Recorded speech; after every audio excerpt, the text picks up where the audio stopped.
You showed the care, and you gave them chance after chance. Yet what did you receive? Rejection, cold words, empty stares. Maybe they brushed you off without a thought. Maybe they betrayed your trust, or worse, acted as if you were invisible. That pain builds until one day you reach the breaking point and you tell yourself, enough, I won't chase anymore. In that moment, silence becomes your armor, and for the first time, you feel like you've taken back a piece of yourself. But then comes the itch. That quiet doesn't feel peaceful at first. It feels heavy. It feels loud. You lie awake wondering, are they missing me? Do they even think about me? Do they notice I'm gone? And then, like a thief in the night, the most dangerous thought slips in. Maybe I should just break the silence. Just once. A text, a call, a comment, something small to remind them I exist. That is the trap. Because here's the brutal truth, folks. The cost of breaking your silence too early is losing every ounce of power you've built. Silence is not nothing. It's everything. It's louder than shouting. It's sharper than any argument. It's more haunting than any goodbye. When you stay silent, they have no choice but to sit with their own thoughts. They replay your face in their mind. They remember the sound of your voice in the quiet hours. They begin filling in the blanks with imagination. And imagination, my friends, is far more powerful than reality. But the second you break that silence, the mystery vanishes. They know you're still there. They know you couldn't hold the line. And in that moment, all of their growing curiosity, all of their quiet regret, gone. They slip right back into comfort, right back into thinking you'll always be the one waiting. This isn't about playing games. It's about psychology. The mind cannot crave what it cannot miss. Remember that. If you keep showing up, if you keep reminding them you're still available, they will never feel your absence. They will never face the loss. Think of it like planting a seed. Every second you hold your silence, you're letting the roots dig deeper into their mind. You're training their brain to wonder, to miss, to regret. But if you break too soon, it's like digging up the soil before the seed has a chance to sprout. You rob yourself of the harvest. Silence is not weakness, it is power. It's the one thing they did not expect you to have. They thought you'd keep chasing, keep proving yourself, keep bending until you broke. But silence flips the script. Suddenly they are the ones asking, why aren't they chasing me anymore? Why did they stop? Do they not want me anymore? Did they find someone better? That silence eats at them, not in an instant, but slowly, piece by piece, day by day. And that is where your strength lies, my friends. Stay silent long enough, and they always circle back. Break it too early, and you never give their mind the chance to realize what they lost. So stay calm, stay disciplined, stay in control. Don't throw away the power you've earned just to feed your impatience for one moment of relief. The universe rewards the one who holds the line, and I promise you this, they will come back because silence is unforgettable. So let this sink in. Write these words in the comments right now. Silence is power. Press that like button, hit subscribe, and stay with me, because this is only the beginning. You are stronger than your impulses. You are greater than your doubts. Hold the silence, hold the line, and hold your worth. Always. Number 1. The trap of impulse. My friends, the first battle is always against yourself. The trap of impulse. This is where most people fall. The silence starts to stretch, the hours turn into days, and your mind starts whispering to you, just send one text. Just ask how they're doing. Just break the silence, and maybe you'll feel better. That little voice feels like relief. It feels like closure. But it is a lie.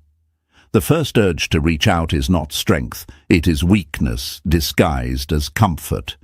And if you give in, you undo all the work you've done to regain your power. Think of it like this: a warrior on the battlefield doesn't throw down their shield just because it feels heavy. They carry it because without it, they're defenseless. Your silence is that shield. At first, it feels like a burden. You want to throw it away, to feel light, to feel free. But the moment you drop it, you expose yourself and your enemy, the one who rejected you, betrayed you, or dismissed your worth, sees you wide open. They know you couldn't hold the line. They know you couldn't endure the storm.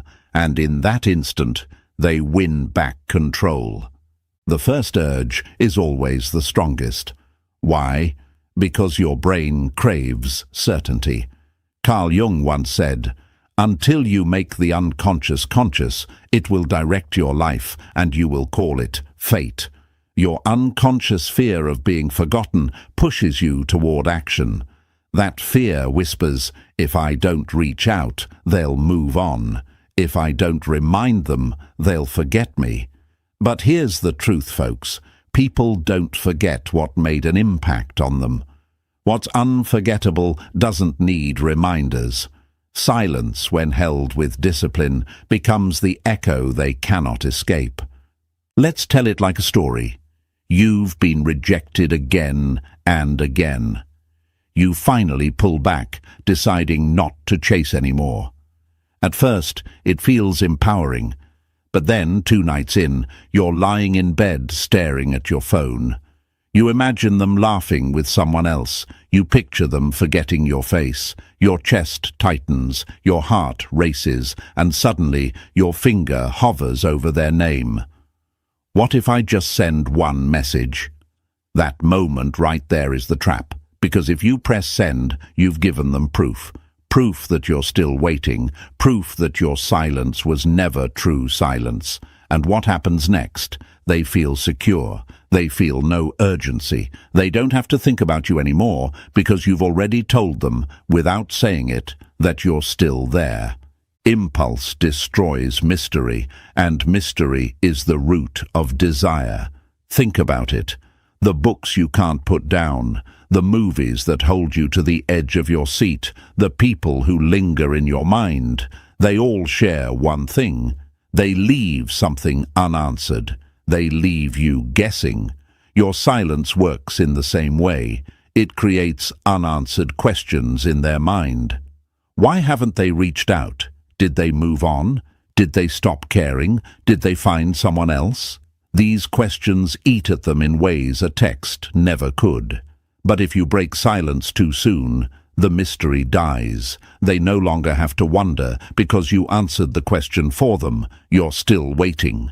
And my friends, I know it's hard. You ask yourself, but what if they don't miss me? What if my silence doesn't work? What if I lose them forever? That fear is natural. It's the part of you that wants control. But true control comes from letting go. Jung said, "Where wisdom reigns, there is no conflict between thinking and feeling." Wisdom tells you that silence is the only path to awakening their regret. Your feelings may panic, but your mind must remain calm. It's not about whether they notice you today. It's about what happens tomorrow and the next day when your absence grows louder than your presence ever did.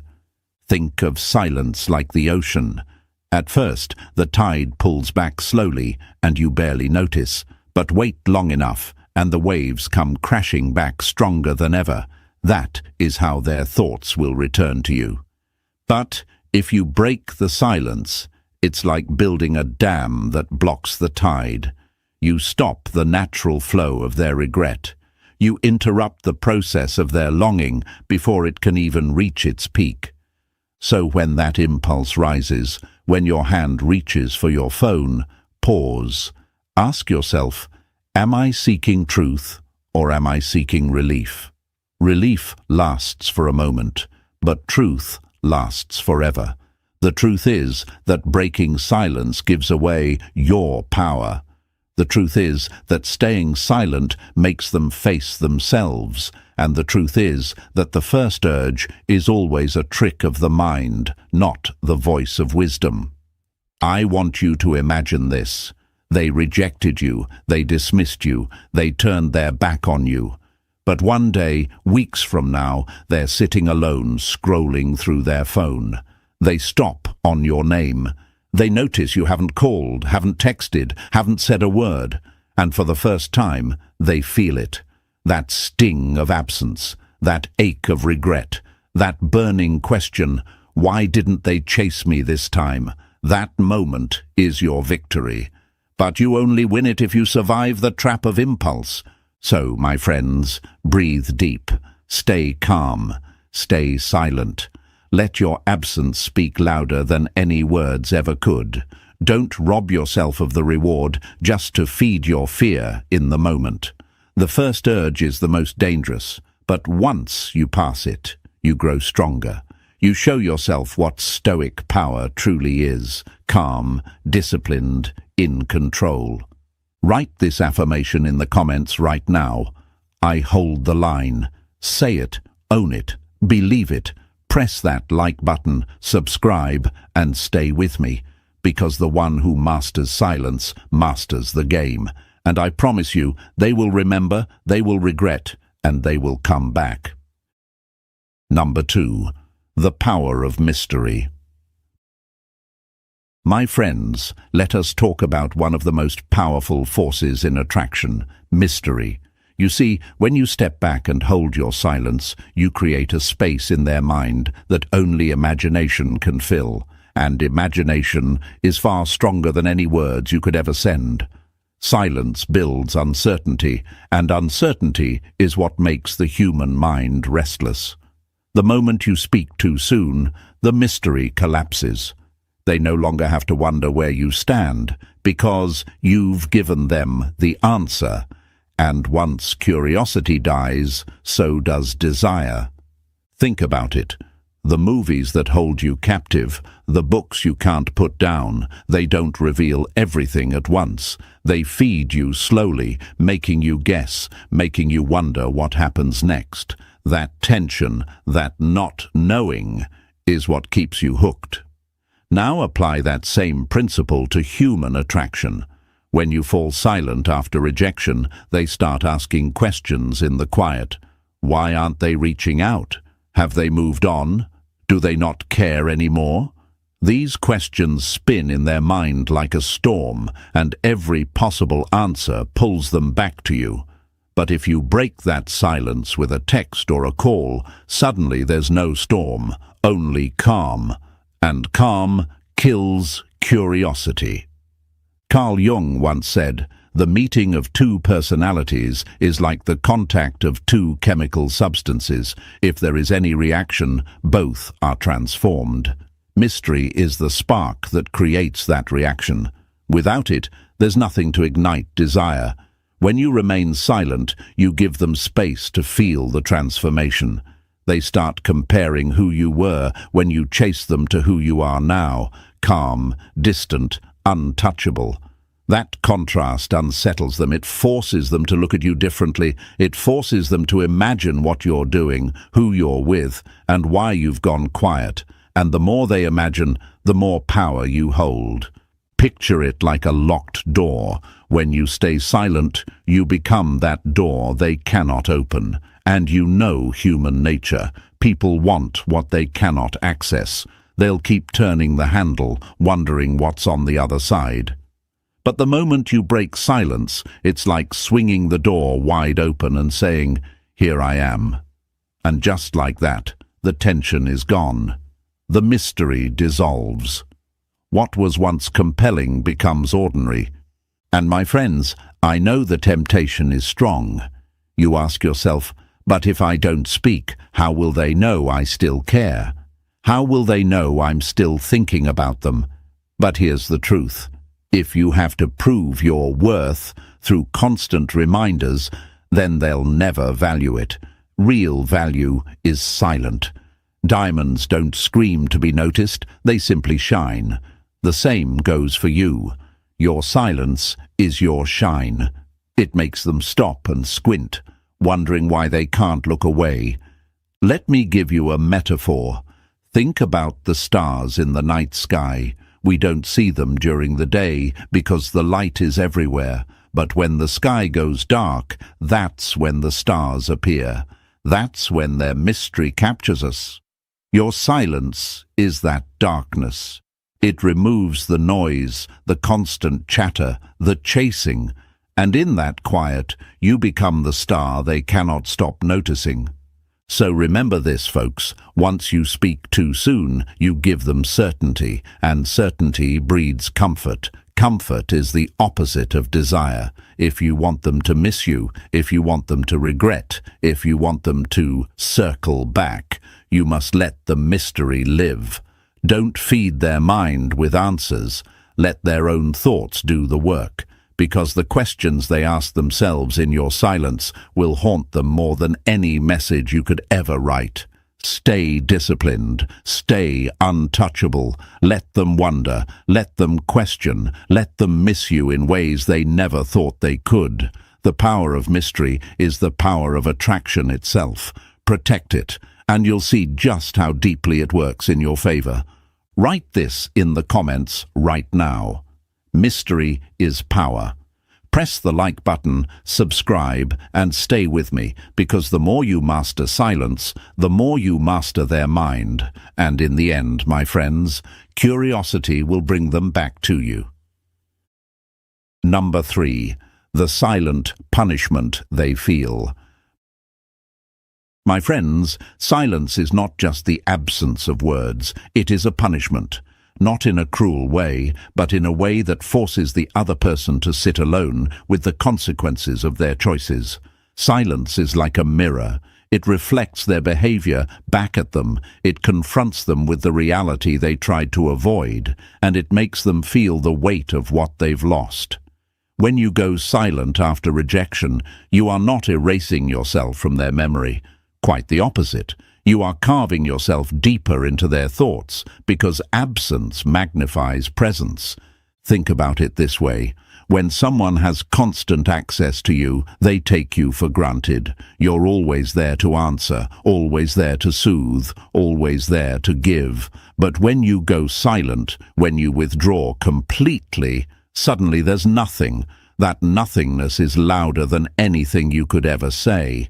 It makes them notice what used to be there. It forces them to remember the messages, the calls, the laughter, the warmth. And in that stillness, you become unforgettable. Silence does not erase you, it imprints you. Imagine dropping a stone into a lake. The ripples stretch outward long after the stone disappears under the surface. That is your silence. They may not see you, they may not hear from you, but the impact lingers. Every quiet moment in their day becomes a reminder. The chair at the table feels emptier, the phone feels heavier. The silence reminds them of you in ways words never could. And what is punishment, if not the mind replaying its own guilt over and over again? Carl Jung spoke of the shadow, the parts of ourselves we try to ignore but can never truly escape. Your silence awakens their shadow. They must face the truth. They rejected someone who was willing to give. They dismissed someone who carried value. And now, with the silence staring back at them, they cannot escape that truth. This is why silence works, my friends. It forces them into confrontation with themselves. They are not just missing you. They are missing the version of themselves that once had access to you. And I know the doubt creeps in. You might ask, but if I stay silent, won't they forget me? Won't they move on? Let me answer that clearly. No, people forget noise, but they do not forget the absence of it. Noise blends into the background, but silence stands out. Think about walking into a crowded room. You don't remember every voice, but the moment the room goes quiet, you notice it. That's how your silence works. It makes you memorable, not forgettable. This is why breaking silence too soon destroys everything. If you return before they've had time to sit in that emptiness, you rob them of the punishment, you relieve their discomfort, and human nature is simple. They only learn through discomfort. They only change when they feel the sting of loss. Silence delivers that sting over and over again until they cannot ignore it anymore. Let me give you a metaphor, folks. Think about a candle. When it burns, we take its light for granted. But when it suddenly goes out, the darkness reminds us of how much we depended on it. Your silence is that moment of darkness. It makes them realize the light you carried, the warmth you gave. And that realization does not fade. It deepens with every day they sit in the cold. So remember, silence is not weakness. It is the ultimate mirror. It reflects their rejection back at them until they cannot escape it. It reminds them of your presence by magnifying your absence. And it makes them remember you, not as someone desperate or forgotten, but as the one they cannot replace. That is the silent punishment they feel, and it is more powerful than any words of anger or pleading could ever be. Stay calm, stay disciplined, stay silent. Let them sit in the emptiness until the weight of their choices pulls them back toward you. And when they return, they will not be able to deny the truth your silence taught them. You mattered more than they ever admitted. Write this in the comments right now. Silence is strength. Press the like button, subscribe, and stay with me, because the silence you hold today is the punishment that plants the seed of their regret tomorrow. And my friends, that regret always grows. Number 4. Breaking silence equals resetting their comfort. My friends, this is where so many people lose everything they've worked for. You see, the moment you break your silence too soon, you reset their comfort. It's like giving them a soft pillow after they threw you out into the cold. You might think you're reminding them of your love, of your presence, but what you're really doing is whispering, "I'm still here waiting for you." And once they know that, there is no urgency, no longing, no regret. Why would they feel the sting of losing you when you just proved they never lost you at all? Think about a fire alarm, folks. The first time it rings, it shakes the whole house. Everyone jumps, everyone pays attention. But if someone turns it off too quickly before the danger has passed, what happens? People relax. They sit back down. They feel safe again. That is exactly what breaking silence too early does. Your absence is the alarm. It rattles them, makes them uneasy, forces them to wonder. But if you silence that alarm with a message or a call, you tell them, "Relax. There's no danger of losing me. I'm still around." And just like that, the urgency vanishes. Carl Jung once wrote, "There is no coming to consciousness without pain." Regret, longing, and reflection are born from discomfort. If you comfort them too soon, they will never come to that consciousness. Your silence must stay long enough for them to feel the pain of your absence. Otherwise, they go right back into denial. They tell themselves, "They still want me. They still care. I don't need to change. I don't need to chase." And the cycle continues, with you giving and them taking. Picture it like a chess game. You step back, you stop playing, and for the first time they have to stare at the empty board. They start to panic. Why did the game stop? Why aren't they moving?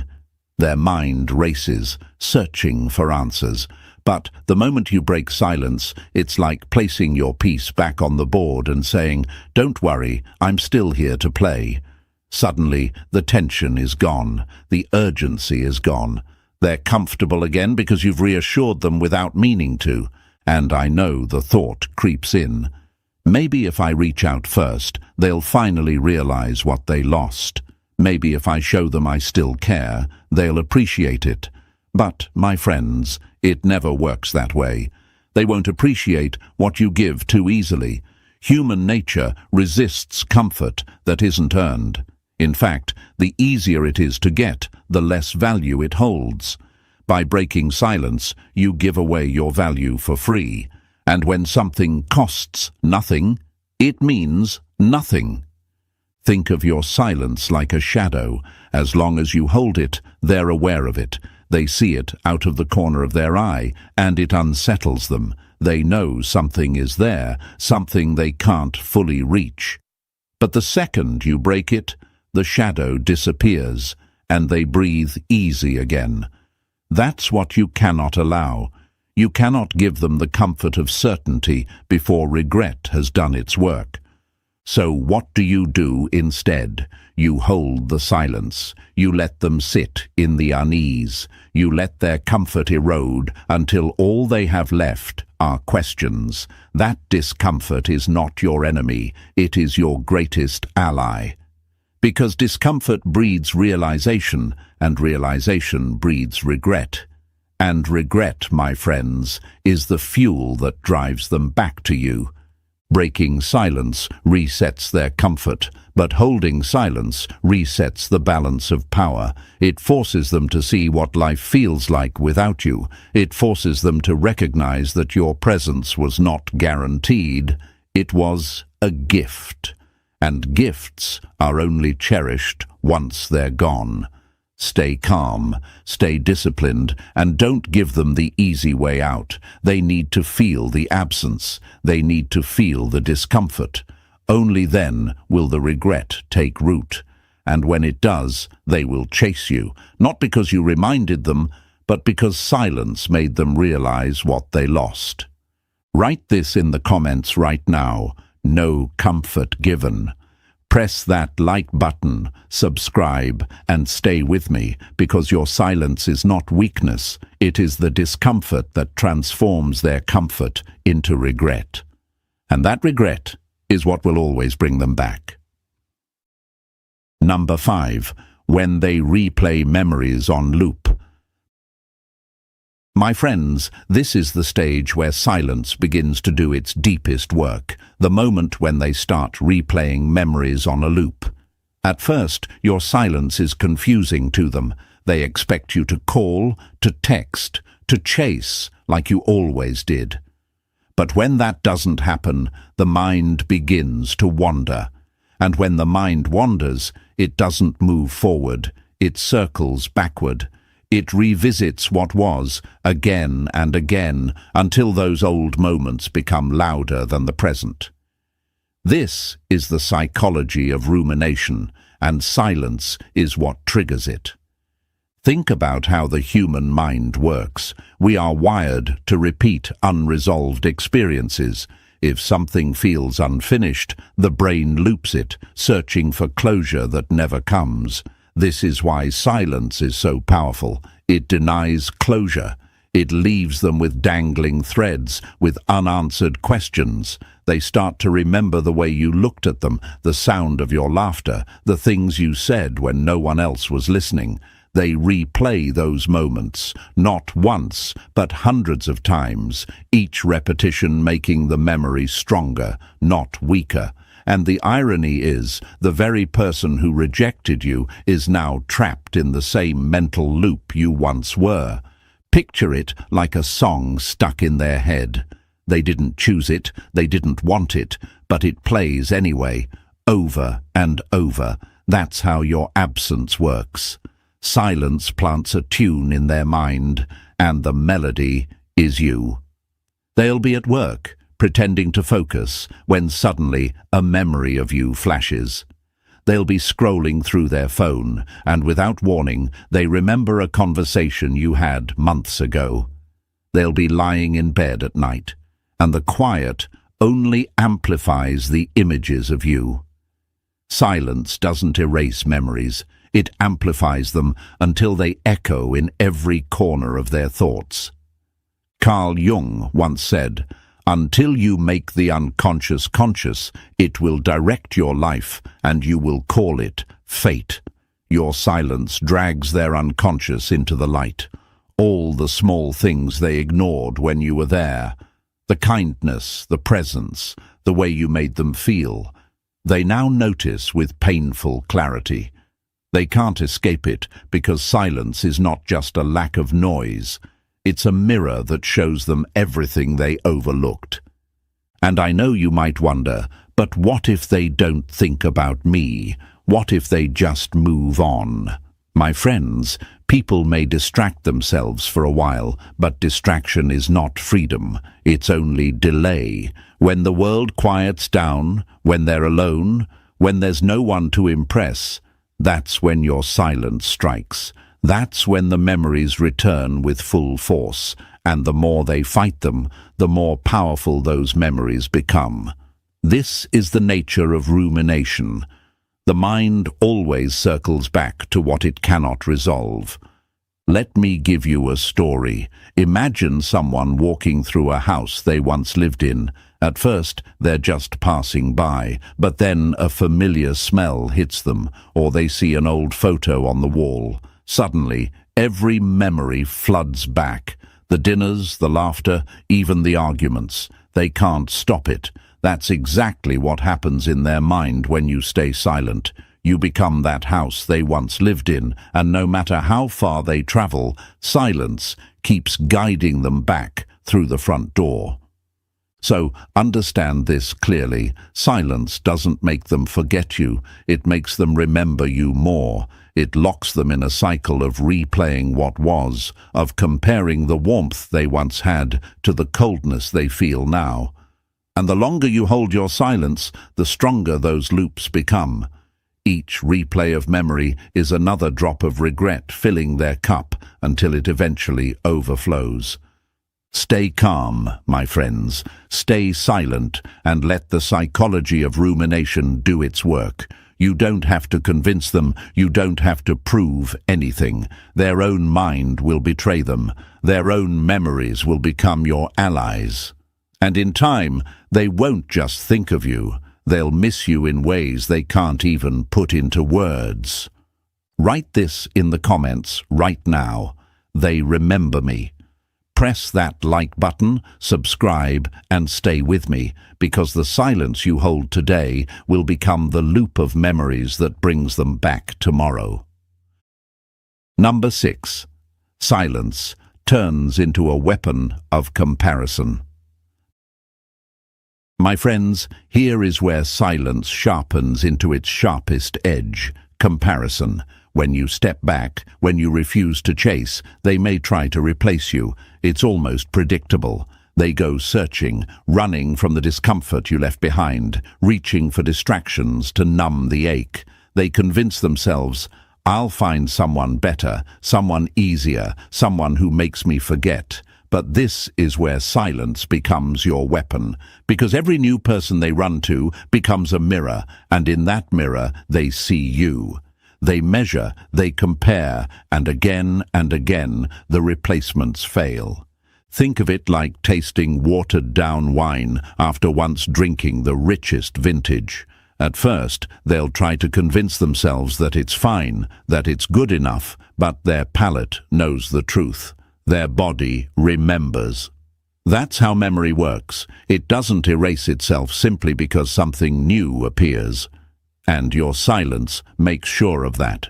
If you were still chasing, still messaging, still available, they could use that comfort to prop themselves up, to tell themselves you were still an option, but your silence denies them that safety net.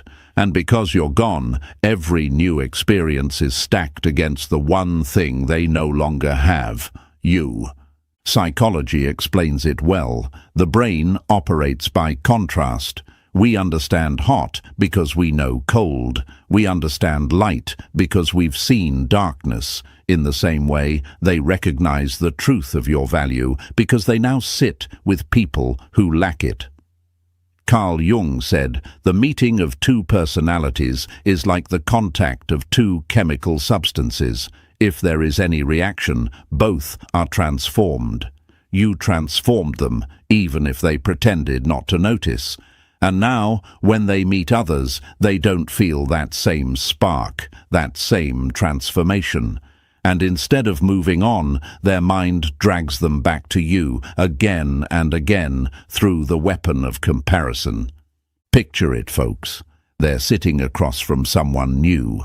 The conversation flows, but it's shallow. They laugh, but it doesn't echo the way your laughter did.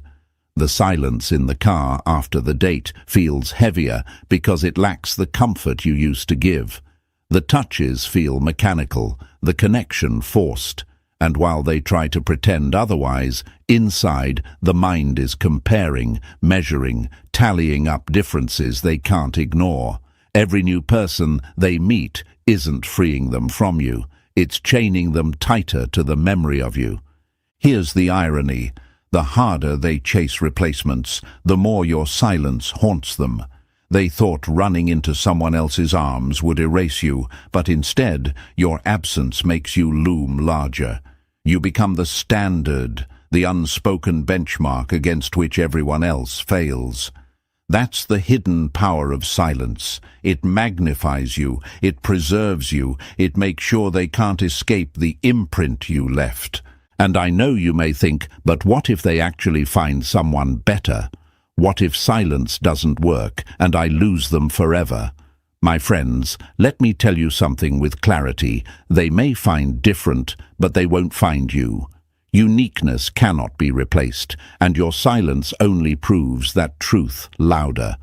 The universe doesn't duplicate souls. They might chase for comfort, for distraction, but sooner or later they'll feel the hollowness. They'll see the cracks. They'll realize that what they thought was freedom was only escape, and that escape always ends. So hold steady. Do not be the one to break. Do not rob them of the weapon your silence has placed in their mind. Let them chase. Let them search. Let them stumble, because the deeper they go looking, the clearer it becomes that the standard you set is irreplaceable. And when they finally admit it to themselves, the regret will hit them harder than anything you could have said. Silence is not just absence. It is comparison. It is the echo that makes every new voice sound weaker. It is the shadow that makes every new light dimmer. And it is the reminder that what they lost can't be replicated. Stay calm. Stay disciplined. Stay silent. In the end, the weapon of comparison always cuts in your favor. Write this in the comments right now. They can't replace me. Press that like button, subscribe, and stay with me, because silence will make them search the world for your reflection, only to discover the truth. They'll never find another you. Number 7. The mind games you avoid by staying silent. My friends, this is where silence becomes more than strength. It becomes strategy. When you chase, you hand them the power. You show them that their approval is your oxygen, that their response dictates your worth. And once they know this, the game is no longer equal. They can pull back, and you'll come forward. They can breadcrumb you, and you'll settle for crumbs. That is how chasing puts you in their control. But when you go silent, truly silent, the entire game flips. Suddenly, they are no longer playing with you. They are chasing shadows, not a person. And that chase is maddening. Think of it like this. When you chase, you become predictable. Every message you send, every call you make, confirms their control. They know where you stand. They know you'll come back. They know they can ignore you today and still find you waiting tomorrow. But silence turns you into a ghost they cannot catch. You are present in their mind, but absent in reality. They can feel you, but they cannot touch you. And that, my friends, is where their grip begins to slip. Carl Jung wrote, "People will do anything, no matter how absurd, to avoid facing their own soul." When you chase, you help them avoid that confrontation. They never have to face themselves because you keep distracting them with your presence. But when you go silent, they are forced to sit with the emptiness, and in that emptiness their mind begins its own cruel game. They wonder why you vanished. They wonder what you're doing. They wonder who has your attention now. Their imagination punishes them far more than your words ever could. Picture it like a chessboard. When you chase, you're moving your pieces blindly, reacting to every move they make. You're playing defense, and they're in control. But when you go silent, it's as if you've stepped away from the board entirely. They sit there staring, waiting for you to make a move, but none comes, and the longer they wait, the more frustrated they become. They start questioning themselves. They start second-guessing. They begin to play against their own mind, and that's the beauty of silence. It makes them the opponent of their own thoughts. You avoid so many traps by staying silent. You avoid the trap of over-explaining yourself. You avoid the trap of begging for validation. You avoid the trap of giving them free attention they didn't earn. And most importantly, you avoid the trap of showing them that you are still waiting. Silence protects you from all of these games because it takes you off the board. You are no longer a pawn moving at their command. You are the absence they can't predict, the ghost they can't control. And yes, I know it feels tempting to reach out. You think, if I just say something, maybe I'll get closure. Maybe I'll get a reaction. Maybe they'll finally see my worth. But remember this, reactions are not respect. Closure handed to you is not closure earned. True power comes when they realize on their own what you meant to them. And silence is the only way to force that realization. So let them chase the shadows you've left behind. Let their mind spin stories about where you are and who you're with. You don't have to feed their imagination. It will feed itself.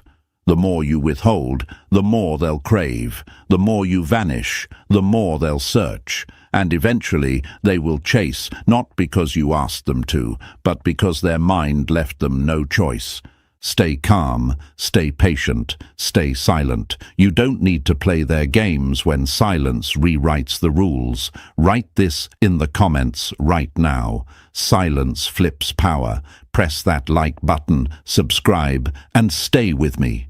Because when you master silence, you stop being the one who chases, and you become the one who is forever chased in their mind. Number 8. They will circle back, but only if you stay silent.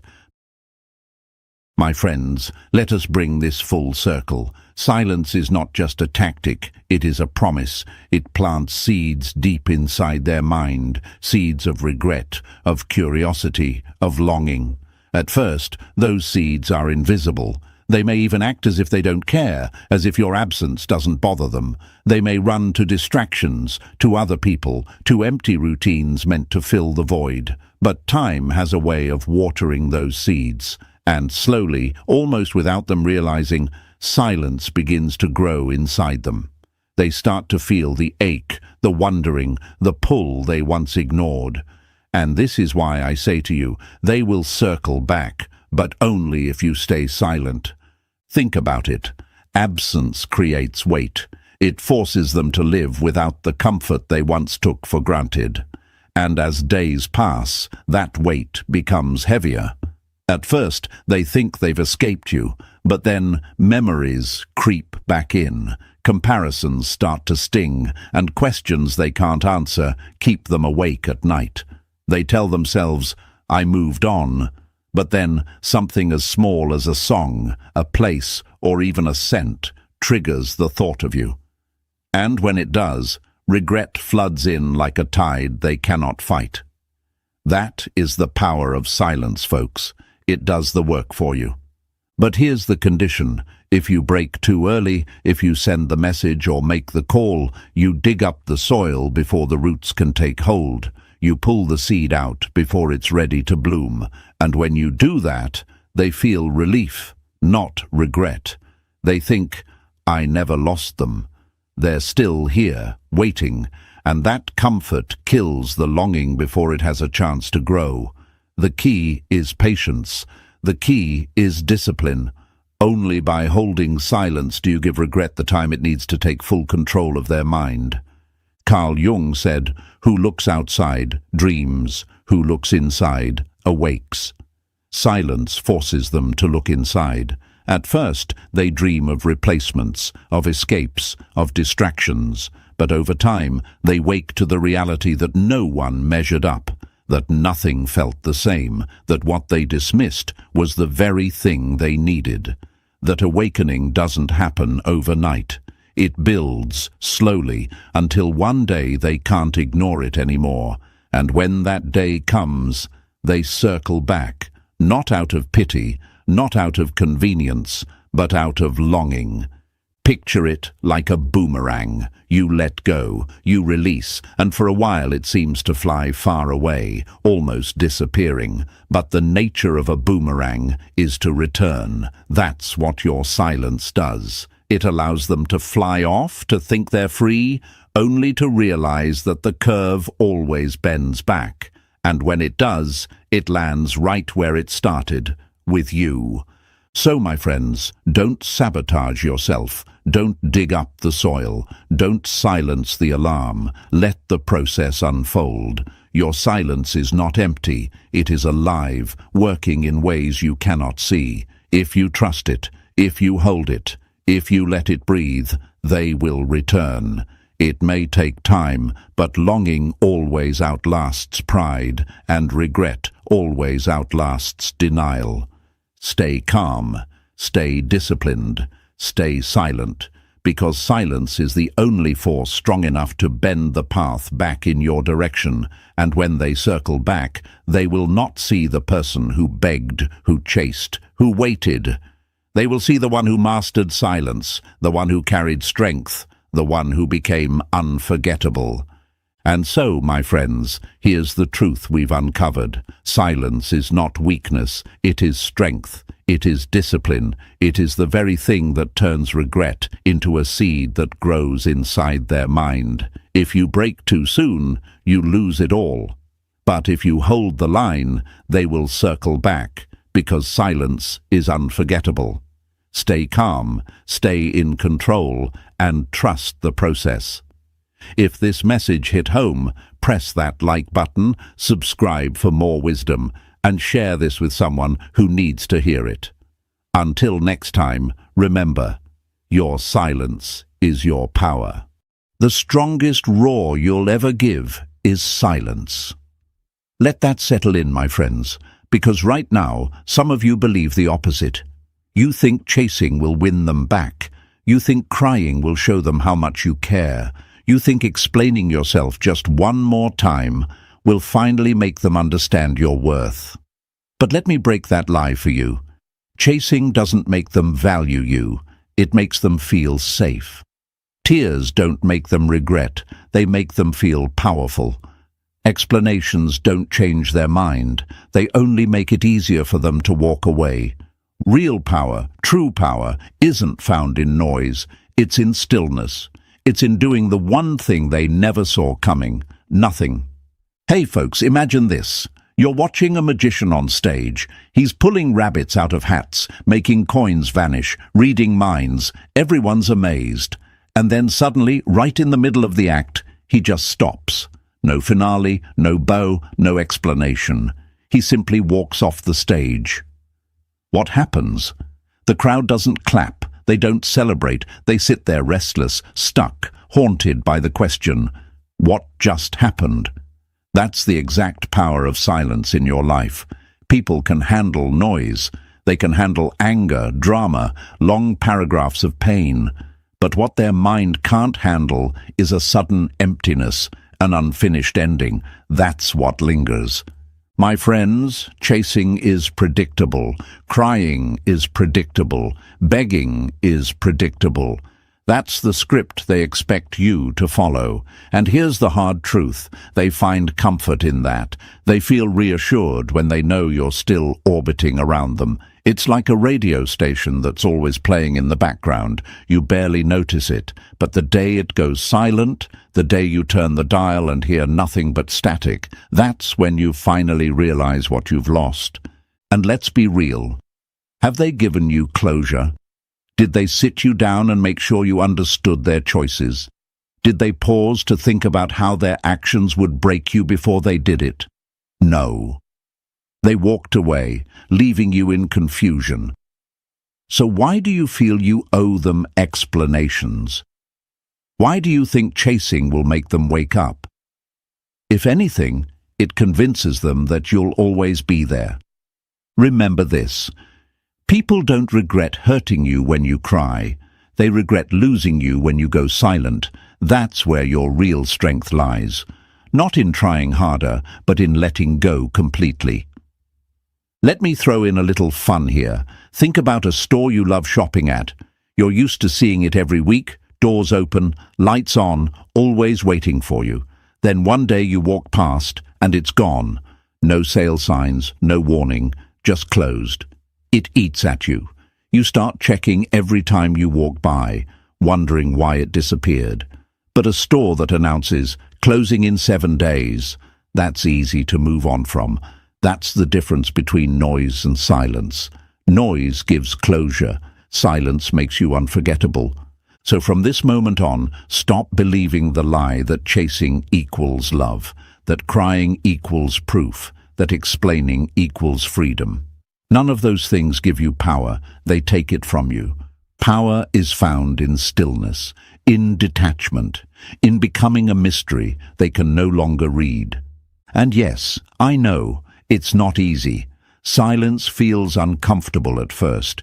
You'll want to check in, to peek, to see if they noticed your absence.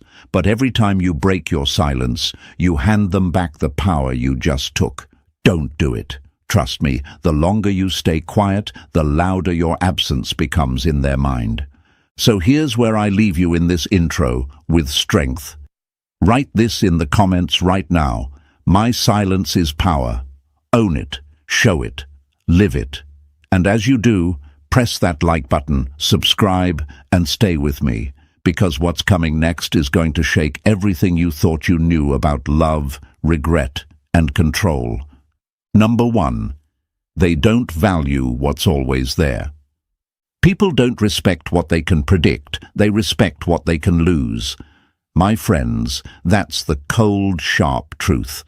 And right now, you might not want to hear it, but you need to. Because deep down, you still believe that if you show them enough love, enough patience, enough effort, they'll suddenly wake up and see your worth. You think that if you explain yourself one more time, if you cry just a little louder, if you chase just a little harder, then finally they'll realize what they had in you. But that's the trap, the lie they never told you but always wanted you to believe. The lie that your worth can be proven by how much you're willing to suffer for them. Let's break that down with something simple. Imagine a golden fountain in the middle of a town square. Every single day, water flows endlessly. People come, take a sip, wash their hands, fill their buckets. It's always there, always overflowing, never asking for anything in return. After a while, no one even notices it. They don't stop to appreciate it. They don't value the water. They just assume it will always be there tomorrow, the next day, and the day after that. But imagine one day the fountain dries up. No warning, no explanation. Suddenly the people panic. They run back, desperate, thirsty, remembering the taste they took for granted. That's how human psychology works. They don't panic when you give. They panic when you stop giving. Right now, you think blocking them will hurt them. You think crying will show them your pain. You think chasing them will remind them of your love. But let me ask you, did blocking ever stop someone from moving on? Did your tears ever keep someone by your side? Did your desperate explanations ever turn into long-term change?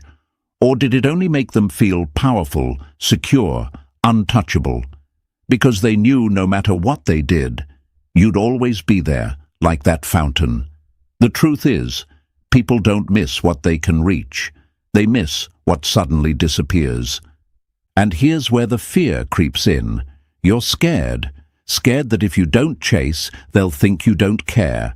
Scared that if you don't cry, they'll believe they meant nothing to you. Scared that if you don't explain, they'll move on and forget about you. That fear is what keeps you trapped. But here's the hard truth.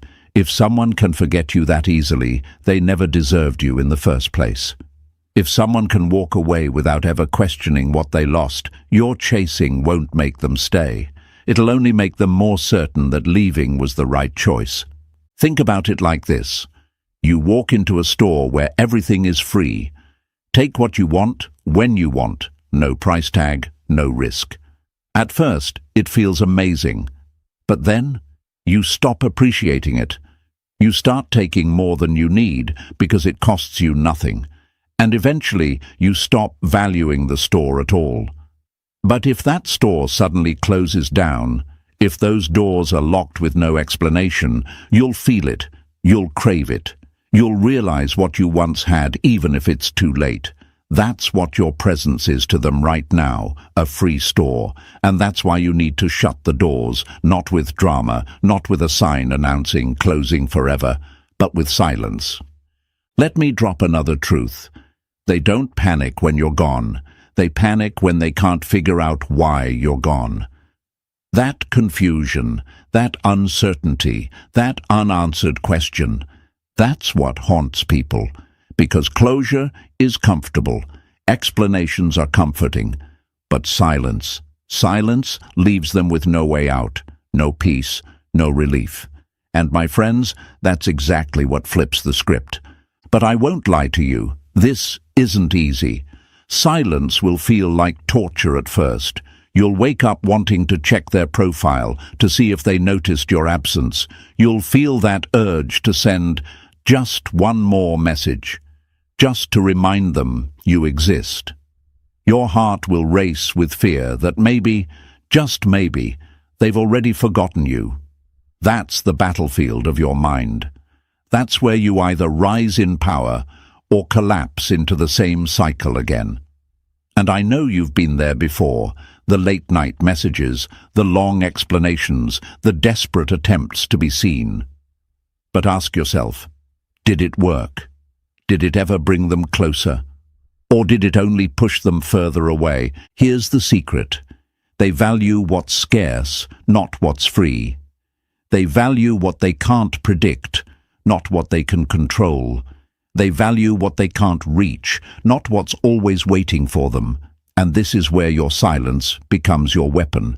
Because when they can no longer read you, when they no longer know where they stand with you, when they can no longer predict your every move, that's when they start to lose control. And people don't fear losing you, they fear losing control over you. So let me ask you again, why keep giving them that control? Why keep proving your worth to someone who was blind to it when they had you? Why keep lowering yourself to fit inside the box they built for you? That's not love, that's self-betrayal, and it ends today. Because here's the shift. From this moment on, you stop being the fountain that never runs dry. You stop being the store that's always open. You stop being the radio station always playing in the background. You become the silence. You become the absence. You become the question that never gets answered. And trust me, my friends, that's what haunts them more than any words you could ever say. So take a breath right now. Let it sink in. This is not about revenge. This is about power. This is about respect. This is about finally showing them what they failed to see when they had the chance. And by the time they realize it, by the time they feel the weight of your silence pressing in on them, you'll already be too far ahead to even notice. Say it with me now. I refuse to be predictable. Write it in the comments. Show them. Show yourself. Show the world around you that from this moment forward, you are done giving away your power for free. And stay with me, because what comes next is going to make sure they never see you the same way again. Number 2, they don't hear your words, they feel your absence. If words could change them, they would have already changed. My friends, let that sink in for a moment. Because right now, many of you still believe words are the answer. You believe that if you just explain yourself better, if you just pour your heart out in the perfect way, if you just cry with enough honesty, then finally they'll understand what they lost. But here's the hard truth. Your words never failed because you didn't say them right. They failed because they were never listening in the first place. Think about it. Did your tears ever stop them from walking away? Did your long, late-night messages ever turn into real change?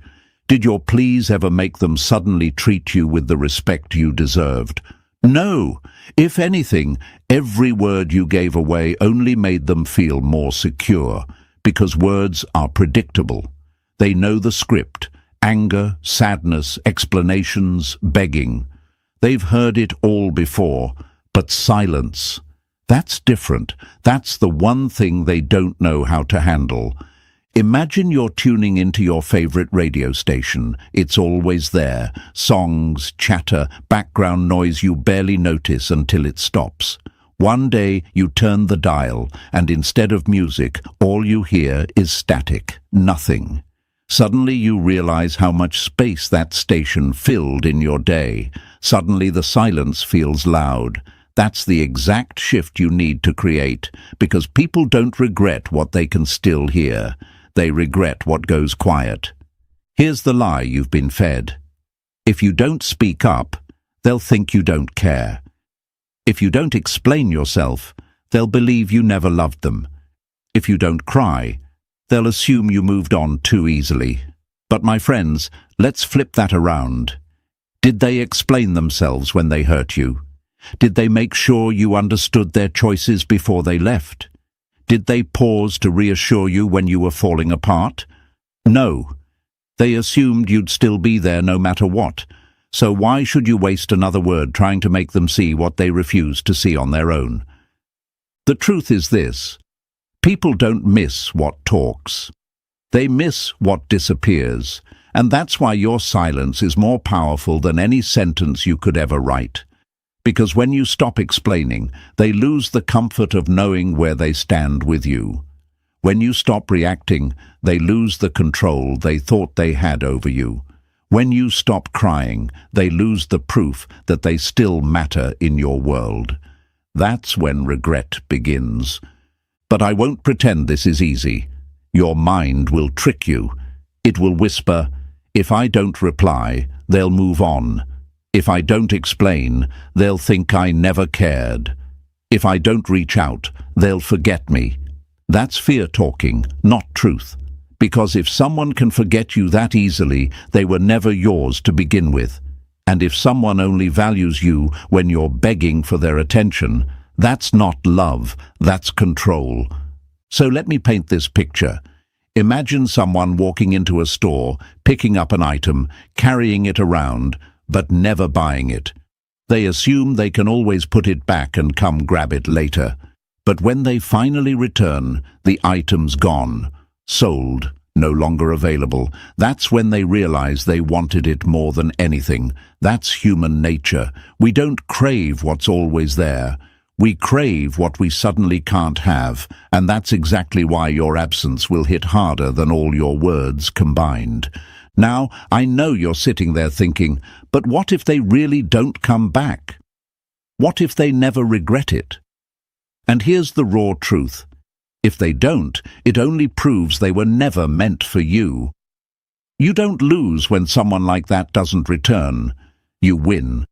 Because what you gain is your power back, your peace back, your dignity back. And that is worth more than their half-hearted love ever was. So from this moment forward, no more long paragraphs, no more late-night confessions, no more desperate attempts to be heard. Let your silence be the answer. Let your absence be the weight they carry. Let the unfinished ending be the story they replay in their heads long after you've moved on.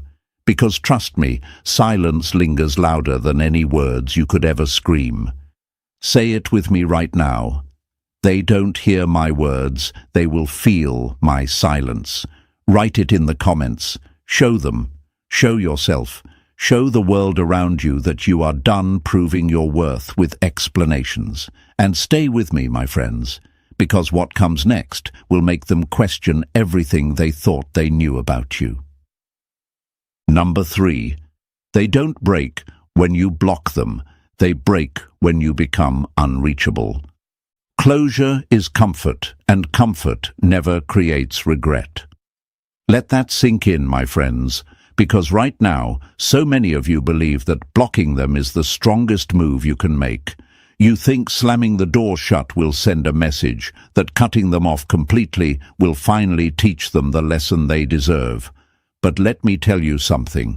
Blocking doesn't break them. It relieves them. It gives them clarity. It tells them exactly where they stand with you, on the outside, and clarity is easy to live with. What destroys people isn't being blocked. It's being left in the unknown. It's being shut out. Not with noise, but with silence. It's realizing they no longer have access to you, but still being able to see that you're out there, moving, growing, living, and they're no longer a part of it. That's what haunts them. Imagine walking past a house you used to visit all the time. It was familiar, warm, filled with laughter, but one day you return, and the windows are dark, the doors are locked. No note on the door, no sign in the yard. You can't get in, you can't ask why, you can't make sense of it. And every time you pass by, it eats at you. That's exactly what happens when you stop engaging, when you stop reacting, when you stop showing them they still matter, without making some dramatic announcement. Because here's the truth, they expect to be blocked.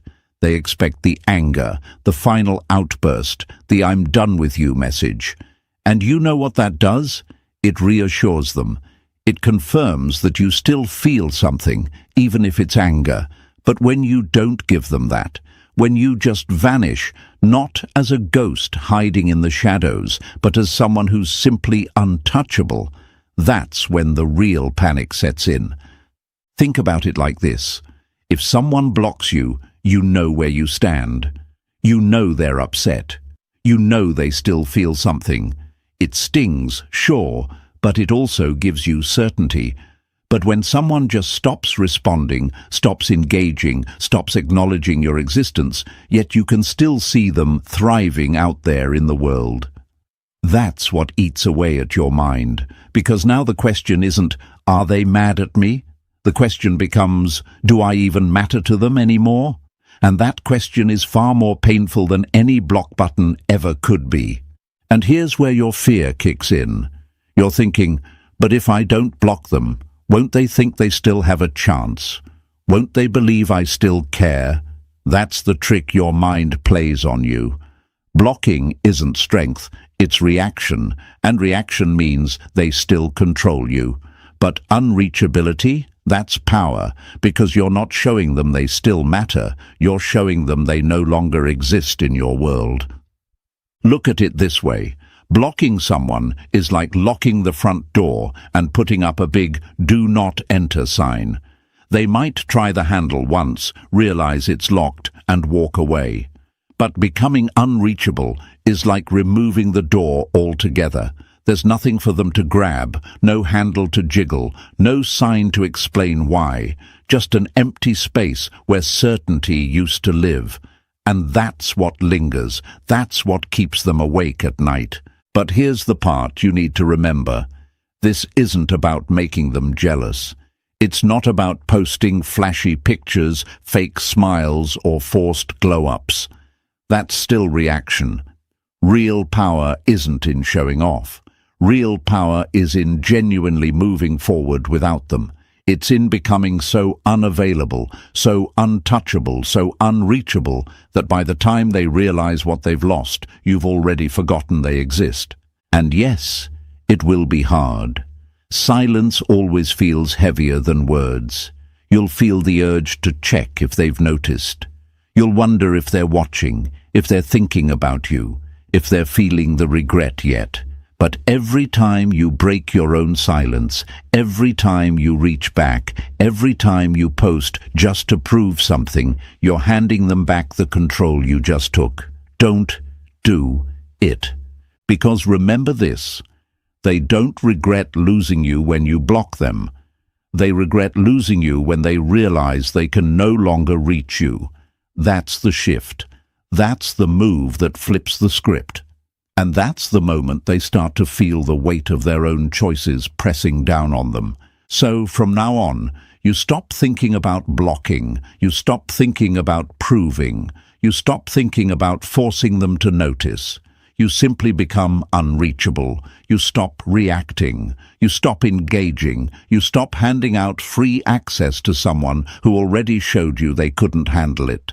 And you let your absence, not your anger, be the lesson they never recover from. Say it with me now. I don't block. I become unreachable. Write it in the comments. Show them. Show yourself. Show the world around you that you are done proving, done reacting, done explaining. And stay with me, because what's coming next is going to take this power even deeper and make sure they never see you the same way again. Number 4, they only chase when they lose control. People don't crave what they already own. They crave what they fear they can't have. My friends, let that truth cut deep, because this is the exact pivot point where power shifts in any relationship. Right now, they feel secure. They think they've got you figured out. They believe without a shadow of a doubt that you'll always be there, reacting, responding, chasing, explaining. And that's why they don't value you. That's why they don't care, because in their mind, there's no risk, there's no fear, there's no chance of losing you. Think about it like this. Imagine walking into a casino and sitting down at a slot machine. You pull the lever, and every single time, without fail, it spits out coins. At first you're thrilled. You think you've hit the jackpot, but after a while, it gets boring. It's predictable. You know you'll win every time, so the thrill fades. But what happens the moment that machine stops paying out? Suddenly, you're frustrated. Suddenly, you're desperate to make it work again. Suddenly, you start chasing. That's how human psychology works. They don't chase you when you're predictable. They chase when they feel uncertainty, when they feel that creeping fear that they may have lost control over you forever. Right now, you're making it too easy.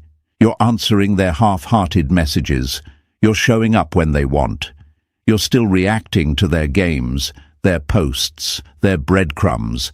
And as long as you do, they feel secure. They feel like no matter how far they push you, no matter how much they disrespect you, you'll still be there, like that slot machine always spitting out coins. And that, my friends, is exactly why they're not chasing you. But here's the secret. They only start running after you when the power dynamic flips, when they pull the lever and nothing happens, when they reach out and you don't reply, when they post something meant to get your attention and you don't bite. That's when the panic sets in. That's when their chest tightens, their mind races, their confidence shakes, because for the first time they realize they're not in control anymore.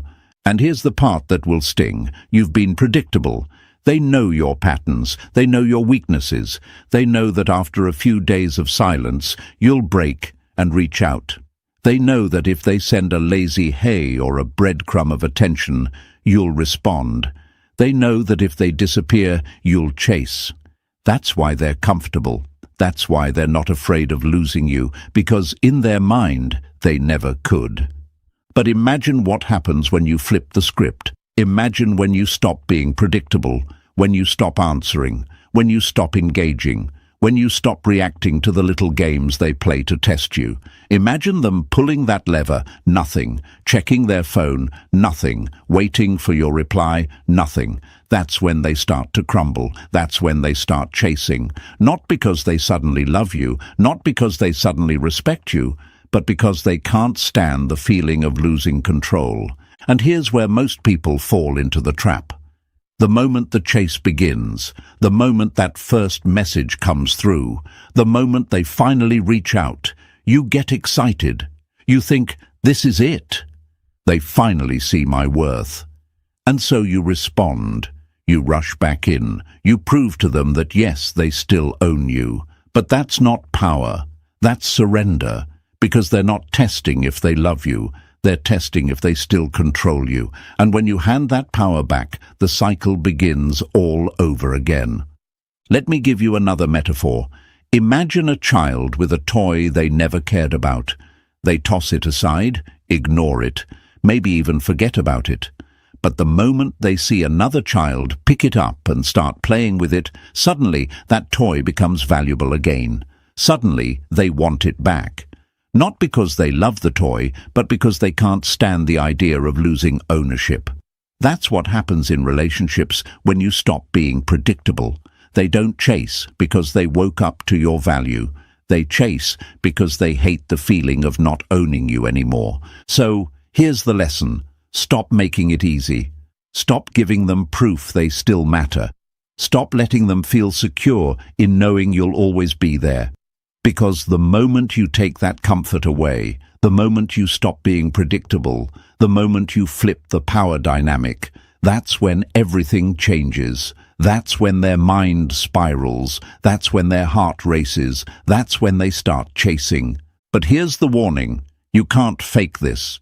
You can't pretend to pull back while secretly waiting for them to chase. They'll feel that energy. They'll sense that you're still orbiting around them. Real power isn't in playing games. It's in genuinely letting go.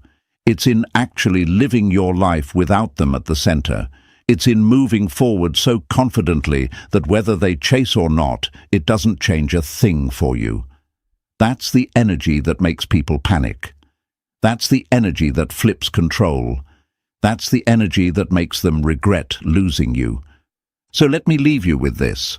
Say it out loud, write it in the comments, show it to yourself and the world. I am no longer in their control. This is your turning point. This is the moment you stop being predictable, the moment you stop giving them power, the moment you rise. And stay with me, my friends, because what comes next is going to take this silence, this power, and turn it into something they'll never recover from. Number 5. They only thought they were irreplaceable until you proved them wrong. The moment you stop waiting for someone, you show them they were never the destination, just a stop on your journey. Let that truth strike deep, my friends, because right now they still believe they had a permanent place in your life. They believe you'll always be there, stuck in the same spot, replaying the same memories, hoping for the same ending. That's the story they've written in their mind, and it's the story you're about to tear apart. See, people get comfortable. They convince themselves they're the prize. They tell themselves no one else could ever make you laugh like they did. No one else could ever touch your soul the way they did. No one else could ever take their place. That's not love. That's ego. And as long as you sit in the wreckage, as long as you cry over what they took, as long as you wait for them to come back, you're feeding that ego. You're proving their little story right. But imagine this. A musician who's only ever played one instrument. They pour everything into it, convinced it's the only source of music in the world. But one day, that instrument is gone, and suddenly they discover violins, drums, pianos, entire symphonies they never imagined existed. That's exactly what happens when you stop clinging to the idea of them. You realize they weren't the music. They were just one note in your entire song. And here's where your fear creeps in. You're scared that maybe you can't replace them. Scared that no one else will make you feel the same. Scared that letting go means losing something once in a lifetime. But pause for a second. If they were really that special, would you be here right now, searching for strength to move on? Real love doesn't leave you guessing. Real connection doesn't make you beg. Real value doesn't force you to prove yourself. If they were truly irreplaceable, you wouldn't be questioning your worth in the first place. The truth is, what you're clinging to isn't them. It's the idea of them, the version of them that existed in your mind, the person you thought they were, the love you hoped they'd give, the story you wanted to live. But reality is different. Reality is that they showed you who they are, and you refused to believe it. Now it's time to believe it, because once you do, you'll see something powerful. They're not irreplaceable. They're not one of a kind. They're not the only soul who can love you. They're just one chapter, and chapters end. Imagine a child tossing aside an old toy, convinced it doesn't matter anymore. They don't care when it's sitting in the corner, gathering dust. But the moment another child picks it up, plays with it, treasures it, suddenly it becomes the most valuable toy in the world again. That's how fragile ego is. They don't regret when you're stuck. They regret when they see you thriving, laughing, shining without them. They regret when they realize they weren't your whole world, just a small part of it. And here's where most people mess up. They try to force this realization. They post pictures to make their ex jealous. They flaunt a rebound just to prove a point. But real power isn't in pretending to move on. It's in actually moving on. It's in glowing not for them, but for yourself. It's in creating a life so full, so rich, so beautiful that you forget you were ever trying to prove anything at all. Because nothing cuts deeper than watching someone you once took for granted become untouchable. Nothing bruises the ego more than realizing you weren't as special as you believed. Nothing haunts more than knowing you were just a stepping stone in someone else's journey. And trust me, my friends, when that moment comes, when they see you no longer waiting, no longer stuck, no longer desperate, that's when regret digs its claws in. But by then, it won't even matter to you, because you'll be too far ahead, too healed, too alive in your new life to even care about the regrets of the past. And that's the sweetest victory of all, not making them jealous, not making them chase, not proving your worth, but becoming so powerful in your own silence that their opinion no longer matters. So let me leave you with this, and I want you to write it in the comments right now. I am irreplaceable. Say it, own it, show it to yourself and the world around you. Because the moment you believe that truth, the moment you live it, the moment you embody it, that's the moment they lose all power over you. Stay with me, my friends, because what comes next will take this even further. We're about to step into a space where your silence doesn't just haunt them, it transforms you into the mystery they'll never solve. Number 6. They fear what they can't predict. Predictability is comfort. Unpredictability is power. My friends, let those words settle, because right now they think they've got you all figured out. They expect late-night text. They expect an emotional post. They expect you to slip up, to watch their stories, to check their page, to leave little clues that you're still hooked. They're not worried, because in their mind, you're still running the same script, the one they know by heart, and that script keeps them comfortable. That script keeps them in control. But the moment you stop playing it, that's the moment their comfort turns into chaos. Imagine watching a movie you've seen 100 times. You know every line, every scene, every ending. There's no tension, no surprise, no fear. But then imagine watching that same movie, and right before the big reveal, the screen goes black. No explanation, no closure, just silence. You sit there restless, desperate, haunted by the ending you never got. That's exactly what happens when you stop being predictable. When you don't give them the ending they expected. When you vanish not in anger, but in mystery. Because here's the truth, certainty is their safety net. As long as they can predict you, as long as they can count on your reaction, as long as they know you'll break your silence eventually, they never fear losing you. But when you stop being predictable, when you no longer react the way they expect, that's when doubt creeps in. That's when their mind starts racing. That's when the fear of losing you becomes real. Right now, you might be thinking, but if I don't react, won't they think I don't care? Won't they believe they never mattered? That's the lie your fear whispers to keep you stuck. Because listen, People don't fear losing what they understand. They fear losing what they can't explain. They fear uncertainty. They fear not knowing where they stand. And when they can no longer read you, when they can no longer predict you, when they no longer know if you care or if you've completely moved on, that's when the panic sets in. Think about it like this. Imagine a chess game. You've been playing against the same opponent for months, and you know every move they'll make. They're predictable, safe, easy to beat. But one day, they start making moves you've never seen before. They stop playing the way you expect. Suddenly the game is no longer easy. Suddenly you're nervous. Suddenly you're chasing. That's exactly how this works. When you stop following the same patterns, you force them into confusion. And confusion creates fear. Fear creates regret. But here's the trap. You can't fake unpredictability. You can't pretend to stop caring while secretly waiting for them to notice. They'll feel that energy. They'll sense that you're still tied to them. True unpredictability comes when you genuinely stop needing their validation, when you truly let go, when you move forward in your life so completely that whether they chase or not doesn't change your path. That's real freedom. That's real power. And yes, it's going to be hard, because you're used to reacting, you're used to checking, you're used to being predictable. It's comfortable, even if it hurts. But comfort never created change. Comfort never made anyone chase. Comfort never made anyone regret. The unknown is what keeps people awake at night.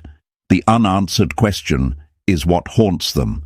The silence is what echoes louder than any words you could ever scream. So, let me ask you this. When was the last time you truly missed something? Was it when you had it in front of you every day? Or was it when it was gone without warning, without explanation, without closure? That's the power you're stepping into. That's the shift you need to make. Because at first they'll pretend they don't care. They'll act unbothered. They'll play the game of indifference. But with time, the silence will start working against them. They'll check their phone at night. They'll scroll through old conversations. They'll replay moments in their head. They'll wonder, why aren't they reacting? Did I not matter at all? Did they move on without me? And those questions, my friends, will eat at them far longer than your words ever could. So from this moment on, stop being the open book. Stop being the predictable script. Stop giving them the comfort of knowing they still matter. Become the mystery they can't solve. Become the silence they can't ignore. Become the unpredictability that drives them insane. Say it with me now. I am unpredictable. I am unforgettable. Write it in the comments. Show them. Show yourself. Show the world around you that you are done being predictable, that you are done being easy to read, that you are done giving away your power through patterns they can exploit. And stay with me, my friends, because what comes next is going to take this unpredictability and sharpen it into the one thing they fear the most: no closure. Number 7. They don't need closure. They need to feel the silence. Closure is not something they give you, it's something you create for yourself. My friends, that's the truth they'll never tell you. Because right now, you're sitting there believing that if you could just explain one last time, if you could just send the perfect message, if you could just pour out your heart in the right words, they'd finally understand. You think that explanation equals peace. But let me tell you, explanations don't create regret. Absence does. Picture this. You're sitting in a theater, watching a movie that's been building for 2 hours.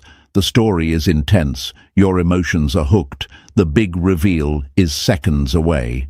And then, just before the ending, the screen goes black. No resolution, no neat little bow, just silence. You walk out frustrated, haunted, stuck, replaying every scene in your head, desperate to know how it ended. That's the exact same effect silence has in relationships. When you walk away without giving them the ending they expected, you become the story that loops in their mind forever. Now, I know what you're thinking, but if I don't explain, won't they think I never cared? Won't they believe I didn't love them? Won't they move on as if I meant nothing? That's the lie your fear whispers. That's the trap your mind builds to keep you chasing. But stop and ask yourself, did they explain when they hurt you? Did they give you closure when they left you confused? Did they pause to consider your feelings before they walked away? No, they left you in silence. And that silence is exactly what cut the deepest. So why do you feel you owe them what they never gave you? Because here's the truth. Closure doesn't make people miss you. Closure comforts them. It tells them, now I understand. Now I can move on. And that's the last thing you want to hand over. When you explain yourself, you give them relief. When you pour out your heart, you give them comfort. When you tie everything up in a neat bow, you make it easy for them to let go. But when you disappear, when you leave without explanation, when you give them nothing but questions, that's what lingers, that's what haunts, that's what makes them realize what they lost. Think of it this way. Imagine a store that announces, "We're closing in 7 days." People may be sad, but they accept it. They move on. They find another store. But imagine walking up one day and the doors are locked. No signs, no warning, just gone. You'd find yourself checking back, wondering, replaying every memory. That's the psychology of absence. It's not the goodbye that makes us miss something. It's the confusion of not knowing why it's gone. And yes, my friends, this is going to be difficult. Every part of you will want to explain. You'll want to type out that long paragraph, hit send, and wait for their reaction. But every time you do, you take the power out of your silence and hand it back to them. You think you're buying peace, but you're actually buying their relief. Don't rob yourself of the very power you've built by staying quiet.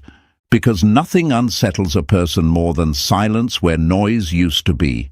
Nothing eats at the human mind more than an unanswered question, and nothing drives regret deeper than realizing they can't reach you anymore, and not knowing why. So here's the shift. Stop trying to give them closure.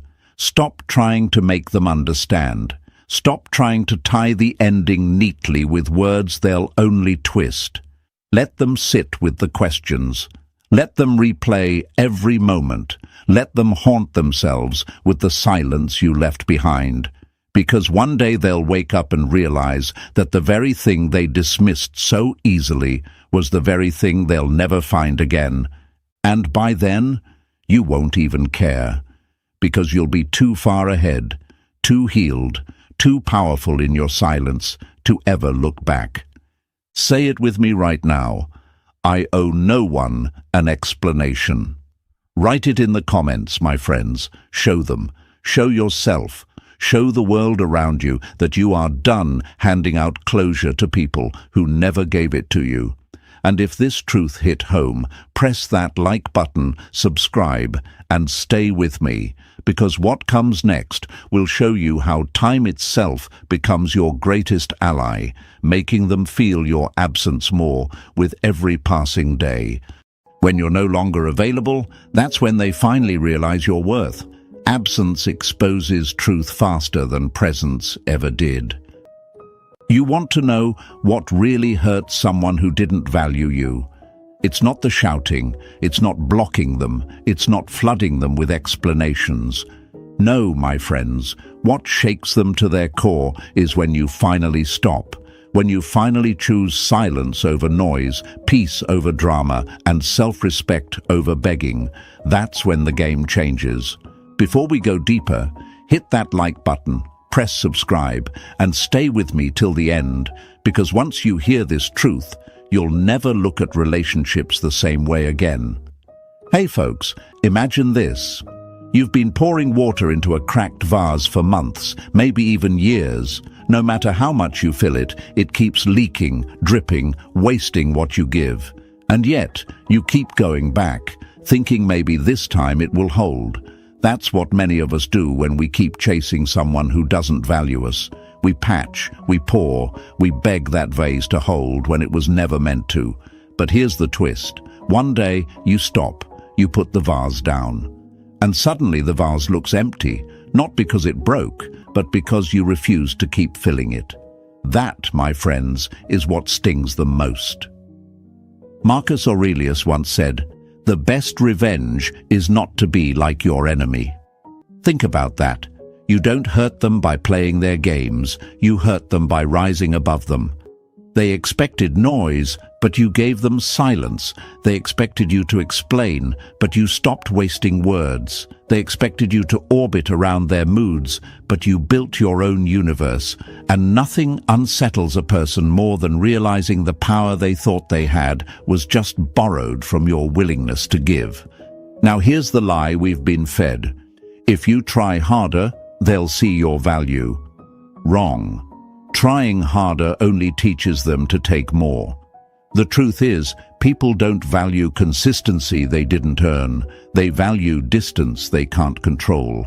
That's why when you stop showing up with explanations, with endless forgiveness, with desperate effort, it hits harder than any angry words ever could. Silence isn't weakness. Silence is discipline. Silence is your proof that you're done performing for someone who never applauded. Picture it this way. If life was a theater, you were the one rehearsing, rewriting, showing up for every act, while they sat in the front row texting on their phone. But then one day, you leave the stage. No announcement, no goodbye speech, just curtains. The theater goes dark. And suddenly, they look up and realize the play doesn't exist without you. That silence is louder than every line you ever spoke. And folks, let me tell you, there's a kind of peace that confuses the people who expected your chaos. They throw an attitude and you don't flinch. They try to bait you into a fight and you smile instead. They disappear and you don't follow. That's when it hits them. You were never the weak one. They were strong only because you gave them the space to believe it. So, my friends, if you're listening to this right now, don't think silence is empty. Silence is full. It's full of your dignity, your power, your peace. And when you finally stop explaining, when you finally stop performing, when you finally stop begging, you don't just walk away. You rise. You step into a new chapter where you're no longer chasing validation because you've realized something powerful. You were the prize all along. So write this in the comments. Let it echo. I choose peace. Short, strong, unshakable, because peace is power. And don't forget, press that like button, subscribe, and stay with me. What's coming next will open your eyes even wider. Number one, the comfort of taking you for granted. Familiarity often breeds contempt, not because you changed, but because they stopped seeing the value in what was always there. Let's hit this one hard, my friends. You want to know what hurts them the most when they don't value you? It's not when you scream, not when you fight, not even when you leave in a storm. What stings is when they realize they've grown too comfortable, too used to you always being there, and suddenly, you're not. Imagine this with me. Picture a lamp in a room that's always turned on. Day after day, night after night, it glows. You walk past it without noticing. You stop appreciating it because the light has always been there. Now imagine that one night without warning, the lamp goes dark. The whole room feels different. That's what happens when someone takes you for granted. Your presence became background noise to them. They stopped noticing your effort, your patience, your loyalty, because it was constant. And when you finally stop, that silence, that darkness, that absence, it screams louder than anything you could ever say. But here's the lie many of you believe. If I keep giving, if I keep showing up, eventually they'll appreciate it. No, my friends, they won't. The more you bend, the more they assume bending is your nature. The more you forgive, the more they assume forgiveness is your duty. And the more you explain, the more they assume explanations are owed to them. That's the comfort zone they slip into, the illusion that no matter how far they push you, you'll always return. Have you noticed how they test you? They pull away, they ignore your calls, they go cold. And what did you do? You chased, you begged, you explained. You thought, if I just say it better, if I just prove my love again, they'll see. But what really happened? Every time you chased, you confirmed their power. Every time you begged, you showed them they could walk away and you'd still follow. And deep down, they started to believe you were predictable, that they had time to play games, time to push you away today and pull you back tomorrow, time to treat you like an option because you had branded yourself as permanent. That comfort, folks, is deadly, because while you thought you were proving loyalty, they mistook it for weakness. They thought your consistency was a guarantee, not a gift. Marcus Aurelius once wrote, "When you arise in the morning, think of what a privilege it is to be alive." The same applies here. Your presence is a privilege, not a right. Yet when they don't value you, they start living like you'll never leave. And that's the most dangerous assumption of all. Think about it. Why is it so hard to break free? Why do so many of us stay stuck in this loop of over-giving, over-explaining, over-chasing? Because we fear the silence. We fear that if we stop, they'll forget us. That if we don't explain, they'll misunderstand us. That if we don't chase, they'll replace us. But here's the truth. They don't forget silence. They don't misunderstand peace, and they can't replace someone who finally learns their worth. What they can replace is the version of you that bent, begged, and broke your own spirit for their comfort. And I want you to really think about this, my friends. When you stop giving them the luxury of always having you there, what happens? At first, they'll shrug. They'll assume it's a phase. They'll tell themselves you're just cooling off, that you'll fold like you always did. But time passes. You don't reach out. You don't explain. You don't chase. And suddenly, the room feels darker. The comfort of having you always there is gone, and the fear creeps in. Not the fear of losing you, but the fear of realizing they never valued what they had until it wasn't in front of them anymore. Here's another metaphor. Imagine you're a mountain, strong, steady, unshakable. And at the base of this mountain, they build their little campsite. They don't respect the mountain. They just assume it will always be there to shelter them. Rain comes, wind comes, storms pass, and still the mountain stands. But then, one day, they notice the mountain isn't shielding them anymore. Not because the mountain moved, but because they lost the privilege of being at its base. That's what your withdrawal feels like. Not anger, not revenge, just stillness. And that stillness reveals to them something they never wanted to face. They had mistaken your strength for permanence. You see, folks, the reason this is so difficult is because you were conditioned to believe love means sacrifice without end. That giving endlessly proves your worth, but the truth, giving endlessly only drains you, and it teaches them nothing. What teaches them is the absence of what they abused. What teaches them is silence after chaos. What teaches them is when the man or woman they thought they owned finally remembers their power. And here's where the Stoic wisdom kicks in. True power isn't in controlling them, it's in controlling yourself. Epictetus said, "No man is free who is not master of himself." And that's your turning point. When you stop performing for their comfort, when you stop handing over your peace to their moods, you reclaim mastery. That's when their comfort zone cracks. That's when the fear sets in, not because you punished them, but because you no longer allow them the comfort of your unconditional presence. So my friends, remember this. Being taken for granted is not a reflection of your value, it's a reflection of their blindness. And when you finally step back, When you finally stop feeding their comfort, you don't just change the relationship, you change the narrative. You show them that your silence is not weakness, it's wisdom. Your distance is not hate, it's healing. And your absence is not revenge, it's a rebirth.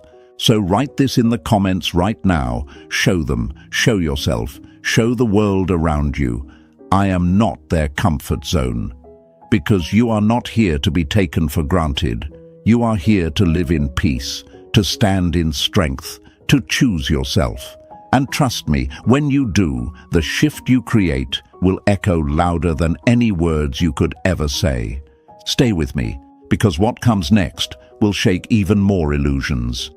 This is just the first step in taking back your power. The next truth will open your eyes even wider. Number 2. The silent shift they never see coming. Power doesn't always announce itself with noise. Sometimes it arrives in the quiet, and that quiet changes everything. My friends, here's the part they never see coming. They expect you to yell, to cry, to slam doors, to throw words like weapons. They're prepared for the drama because drama is predictable. But what they're never prepared for is the silence. That quiet, calm shift where you don't argue, you don't beg, you don't explain, you just stop. And in that stopping, everything they thought they controlled begins to crumble. Think about it like this. Have you ever seen a spinning top? It twirls with energy, chaos, noise, but eventually it slows down, not with a crash, not with an explosion, but with a silent stillness. And the silence feels heavier than the spin ever did. That's you when you finally step out of the cycle. No dramatic goodbye, no angry words, no public display. Just stillness, just peace. And trust me, folks, that peace is louder than any storm. Here's the lie they believed. As long as I give mixed signals, they'll keep chasing me. As long as I pull away, they'll come closer. As long as I withhold, they'll explain harder. And for a long time, maybe that worked. Maybe you did exactly what they thought you would. You chased, you explained, you bent over backward just to restore peace. But then came the day you didn't. The day you saw through the game. The day you realized chasing doesn't win love, it only feeds manipulation. And instead of more effort, you gave nothing, you gave silence, and that silence became their mirror. Because here's the truth, silence forces people to face themselves. When you stop explaining, they're left alone with their own thoughts. When you stop chasing, they're forced to feel the emptiness of their own actions. When you stop reacting, they see themselves more clearly than ever before. And that's terrifying. It's terrifying because the control they thought they had was never real. It only existed because you allowed it.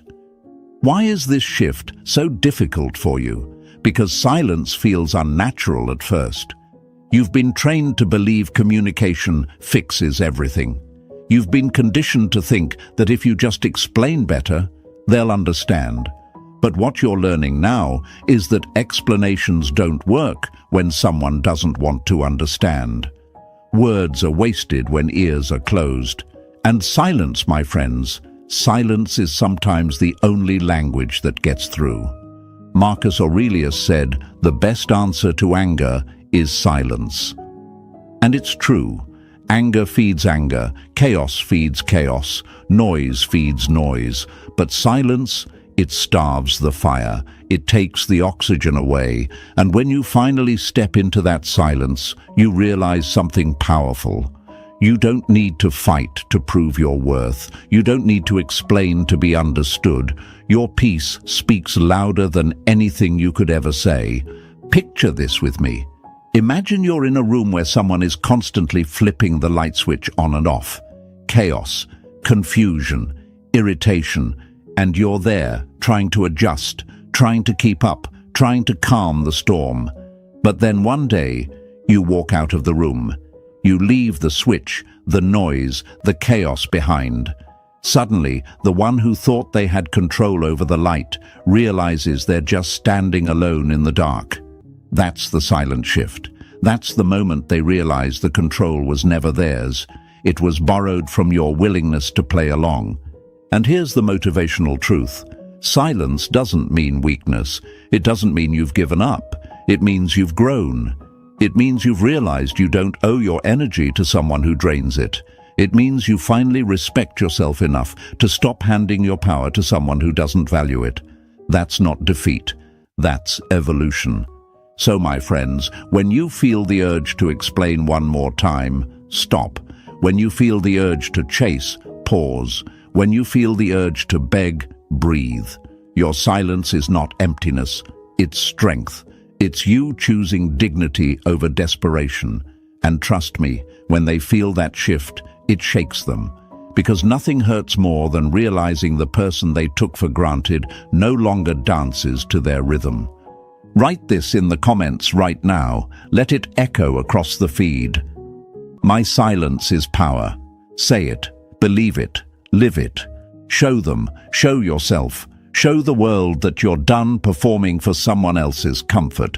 And stay with me, folks, because what comes next will open your eyes even wider. The next truth will break another lie wide open. Number 3. When you stop explaining yourself. Never waste your words on people committed to misunderstanding you. My friends, this is the moment the game changes. You see, for so long, they relied on one thing, you explaining yourself. Every time they pulled away, you explained. Every time they twisted the story, you explained. Every time they went silent, you filled the silence with paragraphs, hoping your words would bring clarity. And yet, no matter how carefully you explained, it never seemed to land. Why?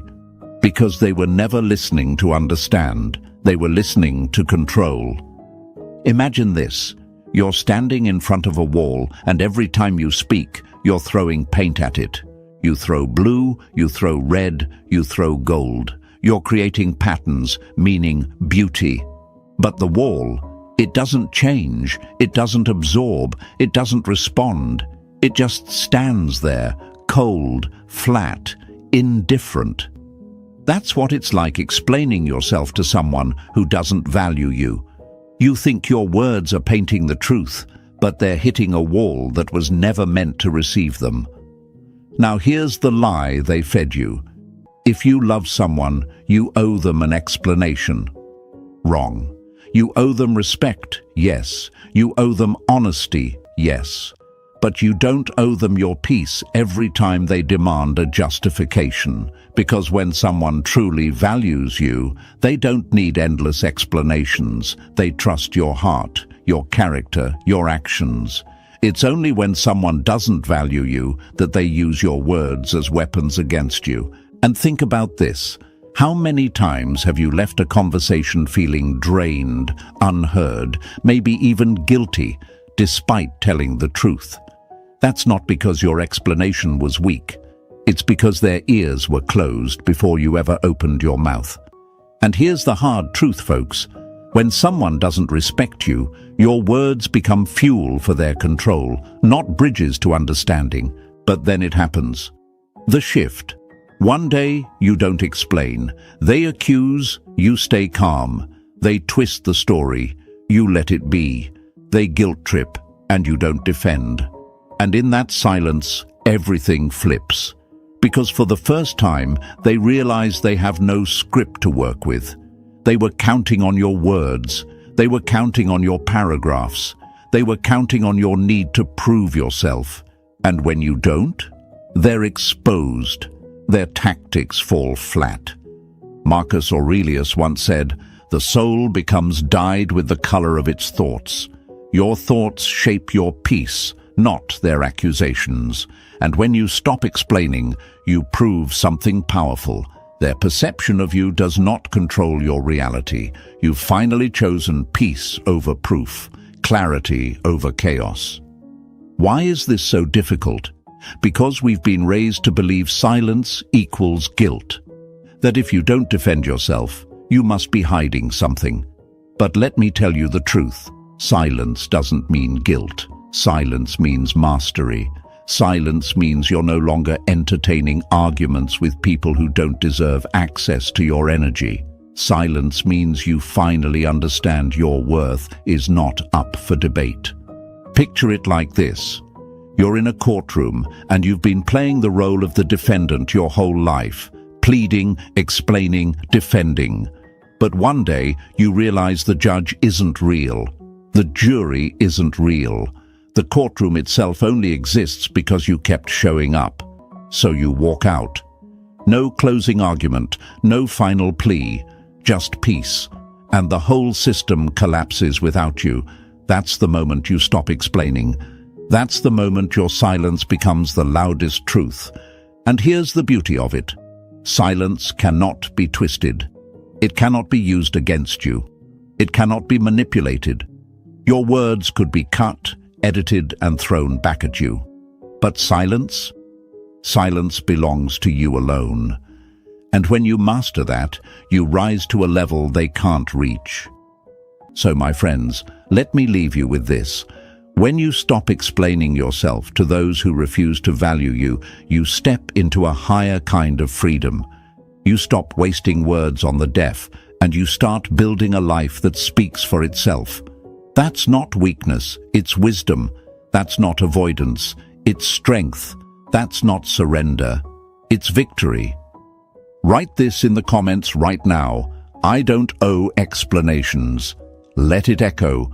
Let it remind you. Let it free you. Show them, show yourself, show the world around you that your worth is not up for negotiation.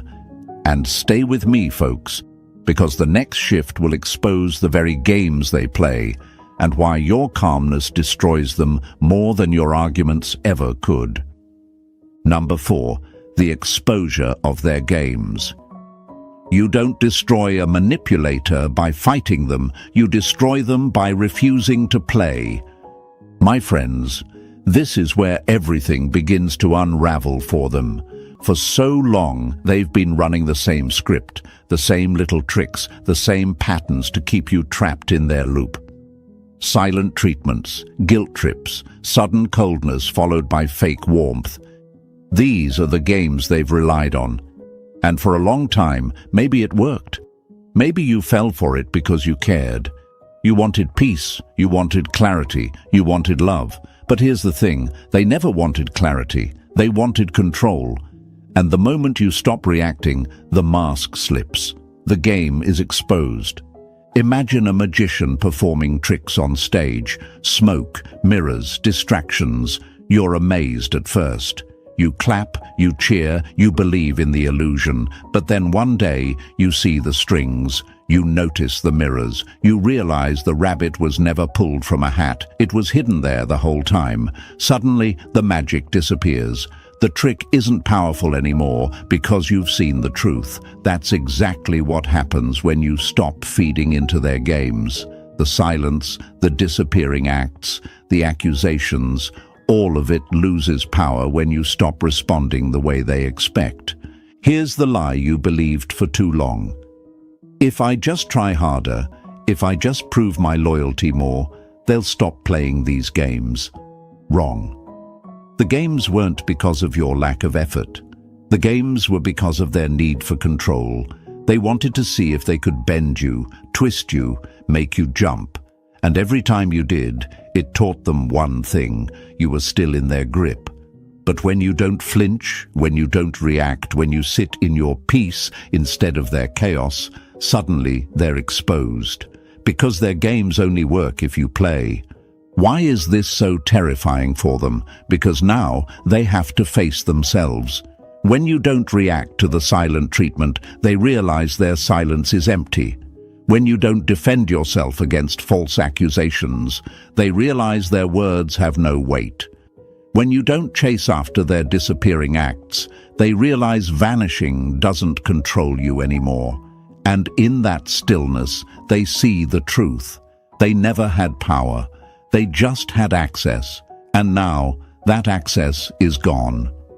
Marcus Aurelius said, "You have power over your mind." not outside events. Realize this, and you will find strength. The outside event is their game. The inside strength is your calm refusal to play. The moment you embrace that truth, their tactics lose oxygen. They suffocate under the weight of their own emptiness. Picture this with me. A puppeteer stands on a stage pulling strings, making the puppet dance. The crowd applauds, but then one day the puppet stops moving. The strings are pulled, but nothing happens. The crowd goes silent. The puppeteer panics, because without the puppet, there is no show. That's you, my friends. The moment you stop dancing to their strings, you reveal the hollowness of their act. And trust me, nothing terrifies them more than realizing the show is over. But let's be honest, breaking free from their games isn't easy. It feels uncomfortable. It feels like you're losing something, because for so long, your identity was tied to responding, to fix it, to smoothing things over. But that wasn't love. It was control disguised as love. And once you see that, you can't unsee it. Once you know the trick, you can't believe in the magician anymore. And here's the motivational truth. Your peace is the ultimate exposure. You don't need to call them out. You don't need to prove they're manipulative. You don't need to gather evidence or scream, "See what you're doing to me." All you need to do is stop playing. Their silence is met with your calm. Their guilt trips are met with your dignity. Their manipulation is met with your freedom. And that, my friends, is how the truth reveals itself. So write this in the comments right now. I won't play games. Let it echo, let it remind you, let it show the world that you're done being a puppet to someone else's strings. Because you're not here to be controlled, you're here to be free. And when you choose freedom, their tricks dissolve into nothing. Stay with me, because what comes next is even deeper. We're going to talk about the fear that creeps in when they realize they didn't lose your love. They lost their access. And that, my friends, is the wound that cuts the deepest. 5.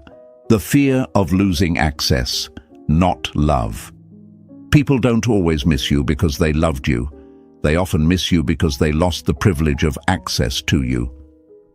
My friends, let's cut through the illusions. When someone doesn't value you, their deepest fear isn't losing your love. Love, to them, was never the treasure they were guarding. What shakes them, what rattles them to the core, is the loss of access, the easy entry into your heart, your time, your energy, your soul. That's what they're addicted to. That's what they thought would always be theirs. And when that door finally closes, not with a slam but with a quiet lock, the panic sets in. Think about it like this. Imagine a cafe in town that gives away free coffee every morning, no questions asked.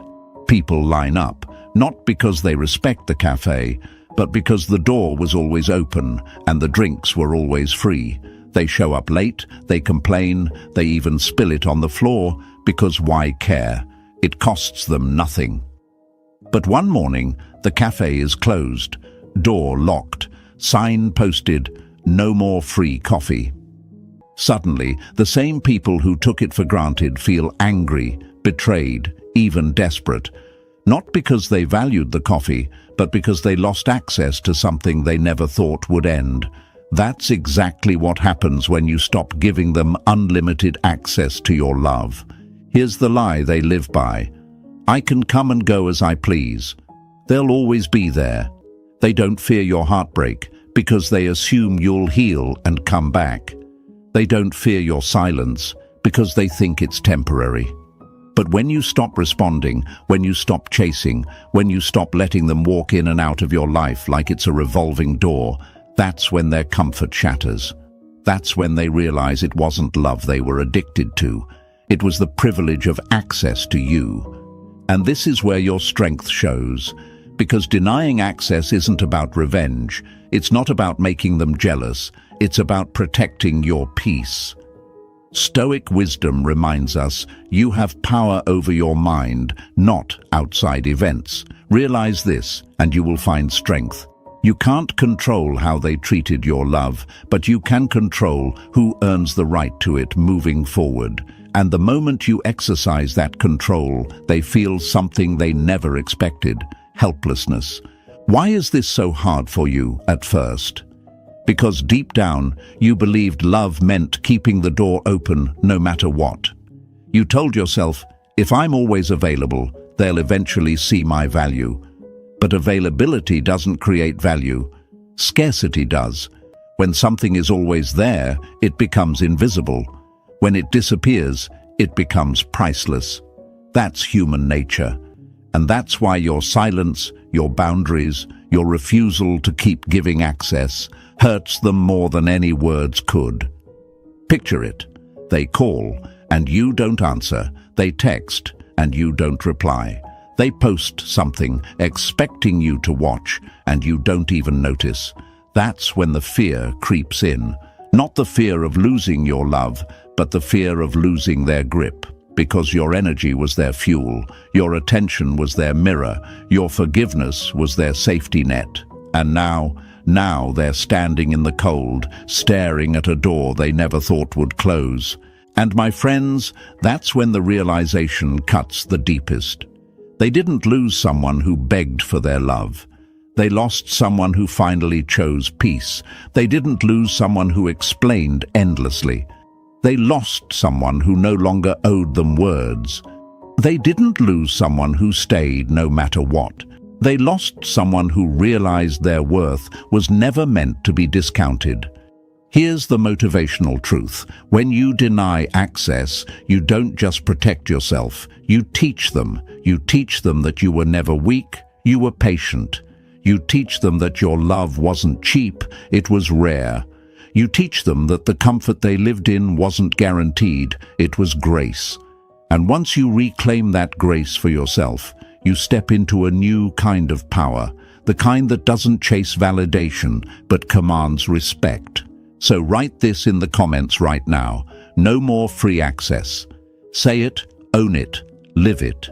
Show them, show yourself, show the world that your love, your time, your peace is a privilege, not a playground.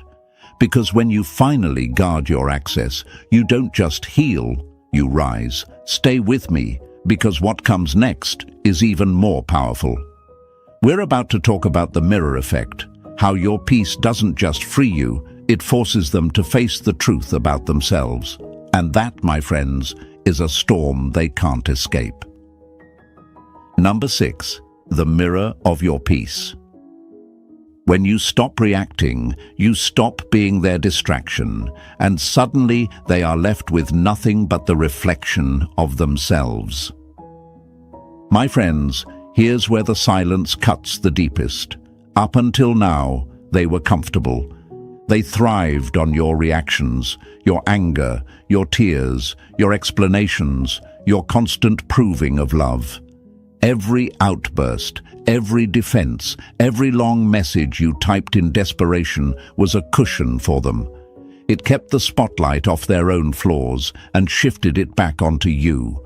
But when you stop, when you go quiet, when you stop trying to fix, when you stop taking the bait, that's when the mirror appears, and nothing scares them more than their own reflection. Imagine this. A person stands in front of a still lake. When the water is disturbed, when it ripples and moves, their image disappears. They don't have to see themselves clearly. But when the water is calm, still, unshakable, suddenly the reflection is undeniable. That's your peace. As long as you were reactive, they never had to face who they were. But now, with your silence, your calmness, your refusal to engage, they see themselves for what they are. And it's not pretty. Here's the lie they always told themselves. As long as I can trigger them, I'm in control. As long as they react, I still matter. As long as they explain, I still hold power. But the truth? They were never in control. You simply gave them permission. Your reactions were the oxygen feeding their fire. And when you take that oxygen away, the flames die out, not with a bang, but with a suffocating silence. Why is this so powerful? Because your peace highlights their chaos. Your calmness exposes their immaturity. Your silence reveals their noise for what it truly is, desperate attempts to control something they never earned. And here's where it hurts them the most. Once the mirror is up, they can't escape it. They see the manipulations, the games, the lack of appreciation, the disrespect, all the things you once covered with your effort and your words. Now it's naked, now it's undeniable. Marcus Aurelius said, "If it is not right, do not do it. If it is not true, do not say it." That is Stoicism in practice. Your refusal to feed lies with reactions is your declaration of truth. You don't need to expose them with words. Their own reflection does the job. Picture this with me. Imagine a performer on a stage, used to applause no matter how sloppy their act is. The audience claps because they're conditioned to. But then one night, silence fills the theater. No applause, no reaction, no validation. The performer freezes, realizing they're exposed. They're not as talented as they thought. They just relied on noise to cover their flaws. That's what your peace feels like to them. It's not punishment, it's exposure. But let's be honest, my friends, choosing peace over reaction is not easy. At first, it feels unnatural. You want to defend yourself. You want to prove your side. You want to shout the truth so loud they can't ignore it. But here's the wisdom. Your truth doesn't need volume, it needs stillness. Because stillness is untouchable. Stillness is undeniable. Stillness forces them to sit in the echo of their own actions. And here's the motivational power you need to remember. Peace isn't passive. Peace is power. It takes discipline to stay calm when they try to bait you. It takes strength to remain silent when they twist the story. It takes mastery to smile when they throw their last desperate game at you. That's Stoicism in action, not just philosophy but practice. And trust me, when you master that, you become unreachable. They can scream, they can sulk, they can vanish, they can return, but none of it shakes you, and that unshakable presence terrifies them.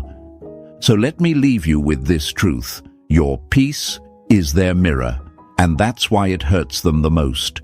Because for the first time, they're not fighting with you, they're fighting with themselves. And that battle, my friends, is one they can't win.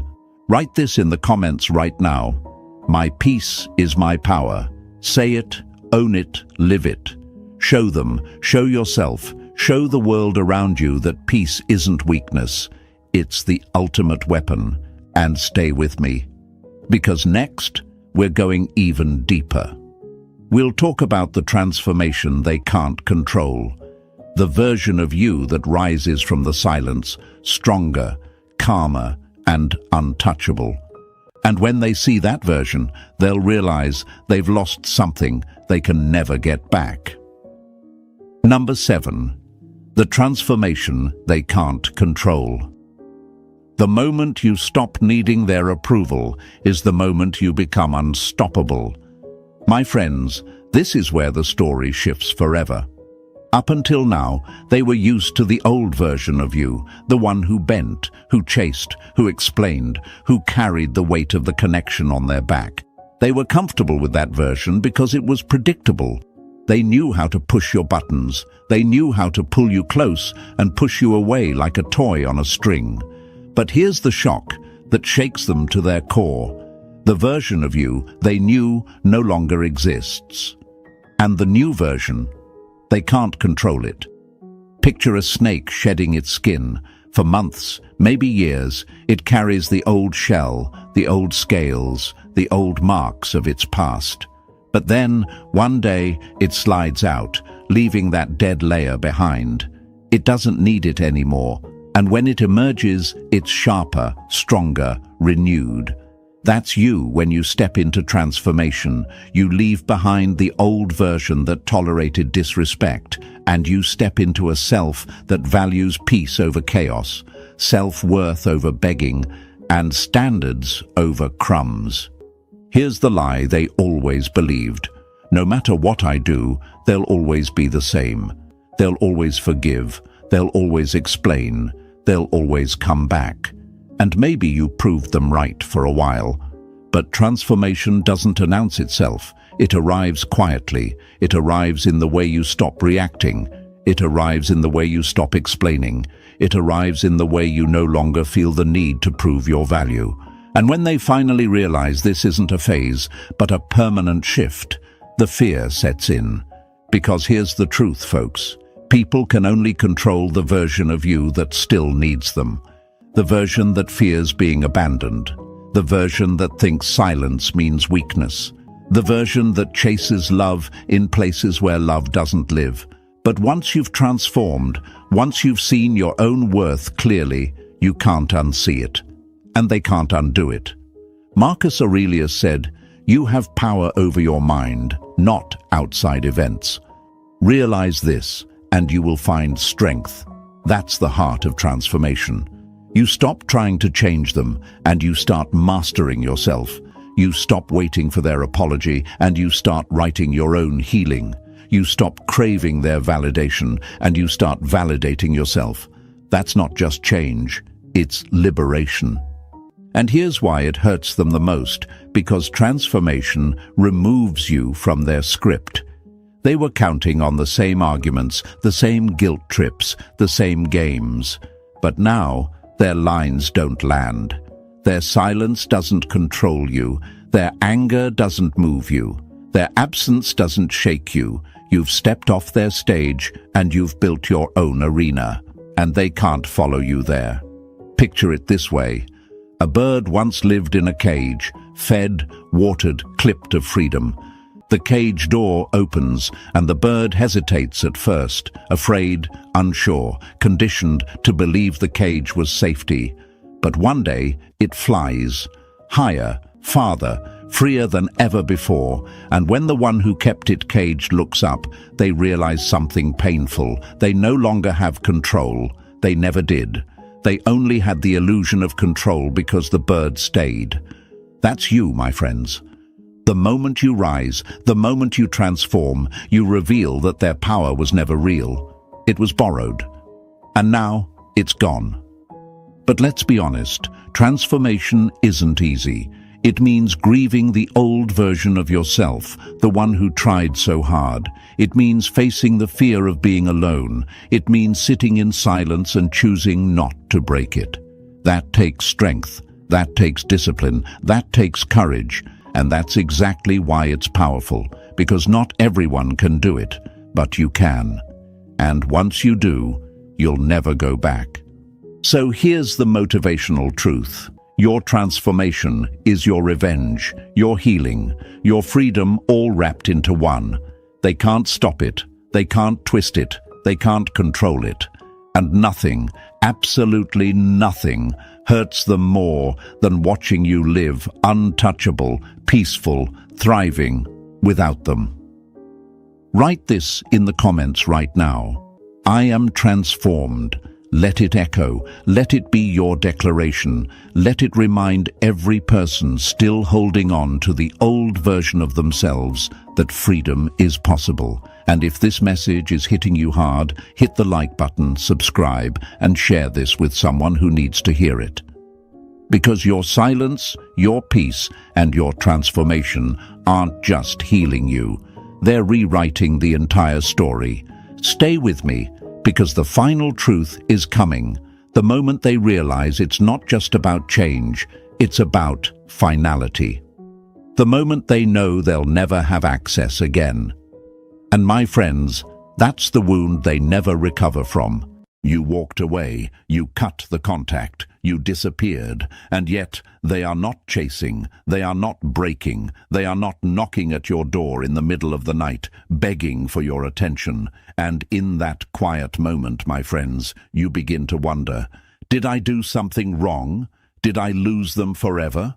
Was the silence I gave not enough? Here's the truth. Silence by itself is not magic. Silence without energy, without mystery, without presence, is nothing more than emptiness.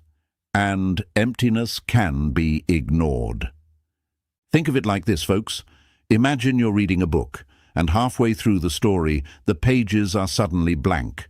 For a moment, you're curious. But if nothing else is written, eventually you close it and move on. That is how your silence feels to them if you don't understand the deeper game. It isn't about cutting contact and waiting. It's about creating a story that their mind cannot put down. Because silence is not punishment. It is transformation. It is a weapon, but only in the hands of someone who knows how to wield it. I want you to see the difference. A person who disappears but remains the same will not be missed. Their silence looks like absence, and absence fades into the background like furniture in a room. But a person who disappears and grows sharper, calmer, and stronger, that silence does not fade. It begins to haunt. It makes people sit at night asking themselves, what if I lost something I can never replace? That is the kind of silence that burns, the kind that lingers. And my friends, that is the silence you must create. The dangerous truth nobody wants to admit is that walking away alone does not guarantee their regret. At first, they might even feel relieved. They might smile, thinking they have won. But give it time. The mind cannot live without answers. When there is no contact, no closure, no explanation, the human brain starts to fill in the blanks, and the blanks become obsession. They start to ask, what are you doing? Who are you with? Why haven't you come back? That is the hidden power of silence, when it is paired with growth, with confidence, with mystery. Let me tell you something powerful, folks. You are not losing them. You are reshaping them. The longer they go without you, the more their mind paints you as bigger, stronger, more valuable. Even if they are in someone else's arms, your shadow follows them. That person they replaced you with becomes a mirror, a reminder of what they cannot recreate. You cannot copy true energy. You cannot replace presence. And when your silence carries weight, when your energy has shifted, they feel it in ways they cannot explain. So don't fall into the lie that silence is failing you. It is not failing, it is building. Think of it like a storm gathering on the horizon. At first, the sky looks calm, even bright, but slowly the winds shift. The air grows heavy. Then, suddenly, the storm breaks all at once. That is how silence works. It is quiet until it is not. And when it finally breaks inside their mind, regret floods them like rain. Stay calm, my friends. Do not chase. Do not beg. Do not doubt yourself. Your silence is not weakness. It is strategy. You are not losing them. You are teaching them your value. You are reminding them of what cannot be replaced. That is the dangerous truth. That is the beauty of Stoic control. You hold the power because you do not fear the void. So here's what I want you to understand, my friends. Your silence is not weakness. Your silence is not defeat. Your silence is the fire they can't put out, the mystery they can't solve, the lesson they can't escape. And if you really want this to sink in, not just as words you heard today, but as a truth you carry with you, I want you to write it below. Type it out. Let the world see it. My silence is untouchable. Don't just whisper it in your head, declare it. That's how you take back control. Because once you put those words out, once you stamp them into the comments, you are telling yourself and everyone watching, I am no longer waiting to be chosen. I am the storm they never saw coming. So if this opened your eyes, if it shook you awake even a little, hit that like button, subscribe right now, and stay with me. We're just scratching the surface, and what's coming next is going to change how you see everything. Number 1. The mistake everyone makes with silence. Most people get silence wrong. They treat it like punishment. They think if they cut off contact, if they stop speaking, if they disappear, the other person will immediately break down. They imagine their phone buzzing with desperate messages, their ex showing up at their door, begging for answers. But my friends, silence does not work that way.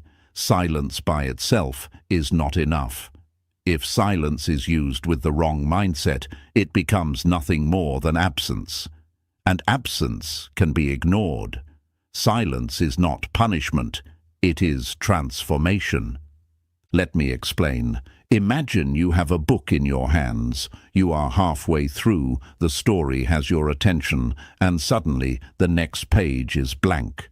At first your curiosity spikes, but if every page after that is also blank, eventually you close the book and set it aside. That is how your silence feels if nothing about you changes. If you disappear but remain the same, they quickly realize the story is over. They feel no tension, no mystery, no haunting pull. They just see emptiness, and emptiness is forgettable. Now ask yourself, why would they chase if your silence feels like an ending they can accept? Why would they regret losing you if the person they knew is the same person who vanished? If nothing has shifted in your energy, your habits, your presence, then what exactly are they supposed to miss?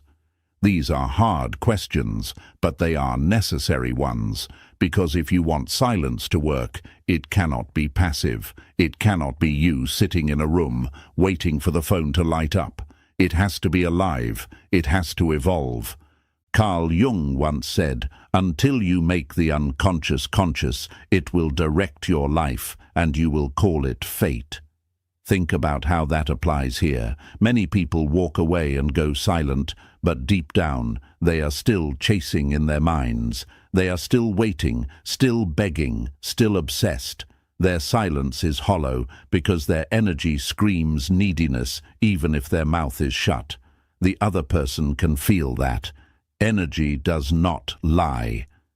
True silence, the kind that transforms, is when you are no longer waiting for them in secret. It is when you are walking away, not just physically, but mentally, emotionally, spiritually. That is when silence becomes powerful. Let me give you another picture. Think of a blacksmith. He takes raw iron and places it into the fire. If he just leaves it sitting cold, it remains what it always was, hard, dull, unchanged. But when it passes through heat, through transformation, it comes out stronger, sharper, and unrecognizable compared to what it was before. Your silence must be that fire. You cannot vanish and stay raw iron. You must vanish and return as steel. Otherwise, there's no shift, no shock, no impact. And here's the beauty. When you transform in silence, they feel it. Even without words, even without contact, they sense something different. Your presence, even from afar, carries weight. Suddenly, their mind begins to compare the you they thought they knew with the you they cannot fully grasp anymore. That gap, that mystery, that transformation is what drives regret. That is what pulls at their subconscious late at night. But let's be honest, folks, it's not easy. Silence is uncomfortable. Silence feels like waiting in the dark. You might ask yourself, what if they forget me? What if they move on for good? What if I am making a mistake by staying away? These doubts are normal, but this is exactly where Stoicism comes in. The Stoic does not control the other person's reaction. The Stoic does not beg for outcomes. The Stoic focuses only on what they can control, themselves. And what you can control in silence is your growth, your strength, your transformation. So let me ask you, are you punishing them with silence, or are you rebuilding yourself with silence? There is a world of difference between the two. One creates emptiness, the other creates power. One makes you easy to forget, the other makes you impossible to replace. Which one do you want to be? Understand this. They may not break right away. They may not run back immediately. But every day your silence carries transformation. You become harder to ignore. They might smile in public. They might hold someone else's hand. But deep down, their subconscious is replaying your story. And now it's not the same old story. It's a mystery, a haunting, an unfinished chapter they cannot resolve. That is the dangerous truth about silence. When it is transformation, it does not fade, it grows. Think of water dripping on stone. One drop does not leave a mark, but over time, the stone wears away. Silence works the same way. At first, they resist. At first, they pretend they are fine. But drip by drip, day by day, the weight of your absence grows heavier. And when they finally break, it will not be because you punished them. It will be because your silence transformed you into someone they cannot stop thinking about. So, my friends, do not waste this power. Don't sit in silence like a prisoner waiting for a knock at the door. Sit in silence like a king, like a queen, rebuilding the walls of your castle. Grow sharper, grow calmer, grow untouchable. Make your silence carry energy so powerful that even if they are lying beside someone else, your memory is the one whispering in their ear. And remember this, silence is not about waiting, it is about becoming. When you disappear, let it be the last time they see the old version of you, because the next time they cross your path, you will be unrecognizable in your strength. That is how silence wins. That is how silence haunts. Write this in the comments if you feel it in your soul. I transform in silence. Don't just type it, mean it, live it. Let it remind you that you are not fading, you are forging. Number 2. Why they still seem unaffected. They still seem unaffected, don't they? You've walked away, you've cut the contact, you've gone silent, and yet they move around like nothing happened. They post their little smiles, they talk to their friends, maybe even flaunt someone new. And you sit there wondering, why isn't it working? Why do they look so untouched while I'm the one carrying the weight of this silence? My friends, the answer is not that they don't care. The answer is that the brain can't feel loss without contrast. Psychology tells us this simple truth. The mind only registers change when there is a before and an after, a presence and then an absence. If you walked away but nothing about you shifted, they don't feel the gap yet. Think of it this way. If you drink the same coffee every morning, the taste becomes background noise. But skip it one day, and suddenly your body screams at you. The absence is sharp because it breaks the rhythm. It disrupts the pattern. But here's the catch. If you skip the coffee but replace it with the same habits, the same laziness, the same predictable presence online, then the rhythm doesn't really feel broken. They see no contrast. The silence feels like routine, not disruption. That's why they seem unaffected. Here's where Stoicism and real psychology come together. You don't create regret just by leaving. You create regret by creating contrast. Carl Jung once said, "There is no coming to consciousness without pain." That applies here. They don't wake up to what they've lost until they feel the pain of difference. If the you that walked away is the same you they always knew, same habits, same energy, same presence, then there is no sharp edge to your absence.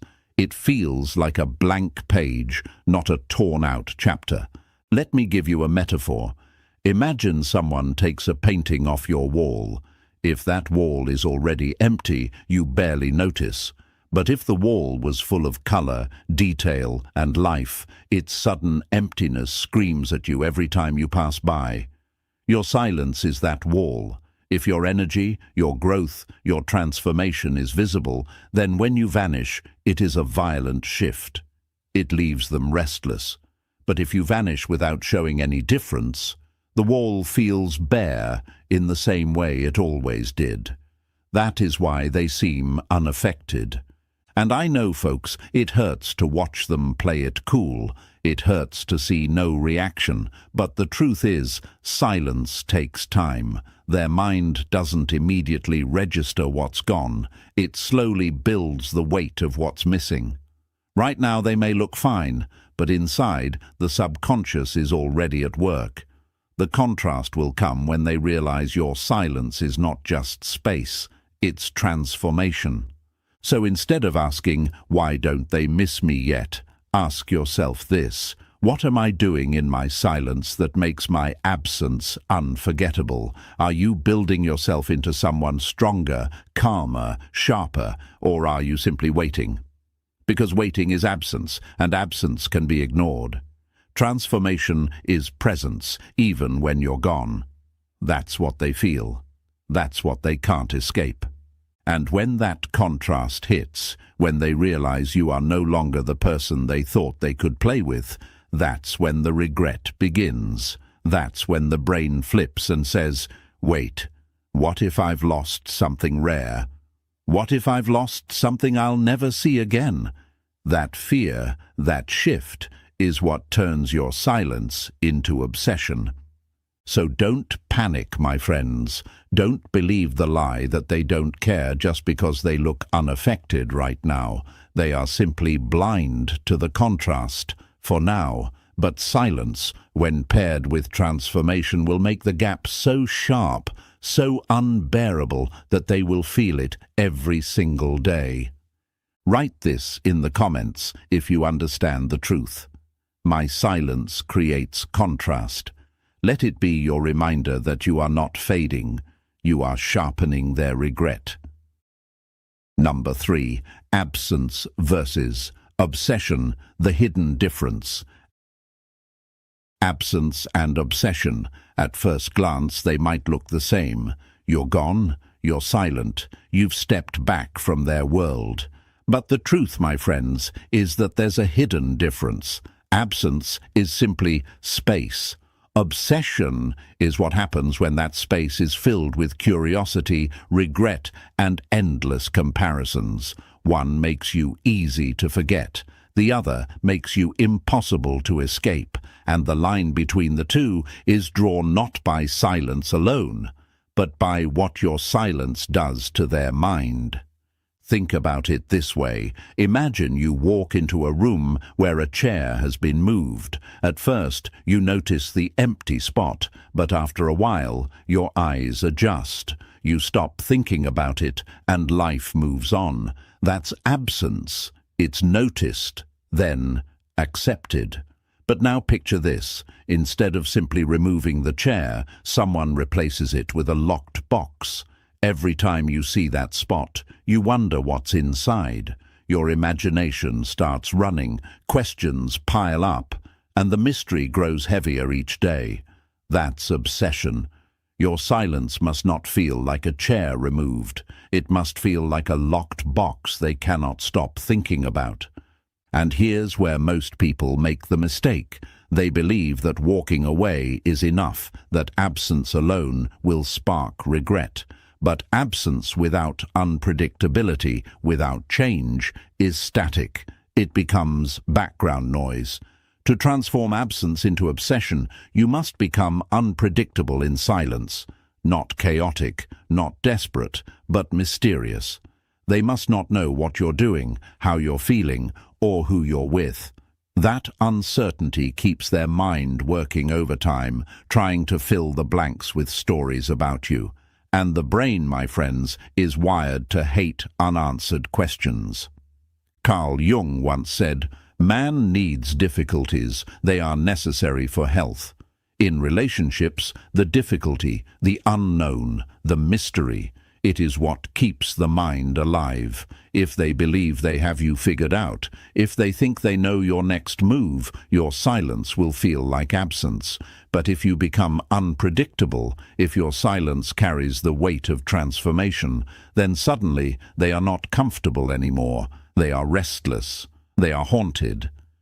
Let me give you a simple metaphor. Fire left alone will eventually burn out, but if you add air, if you change the conditions, it flares back to life. Your silence is that fire. If it's just absence, it burns out quickly in their mind. But if you add mystery, growth, unpredictability, you give their thoughts air to breathe. You keep the flame alive inside them. They start checking, comparing, replaying. Even if they're with someone else, your shadow lingers because your silence doesn't feel like nothing. It feels like something they cannot define.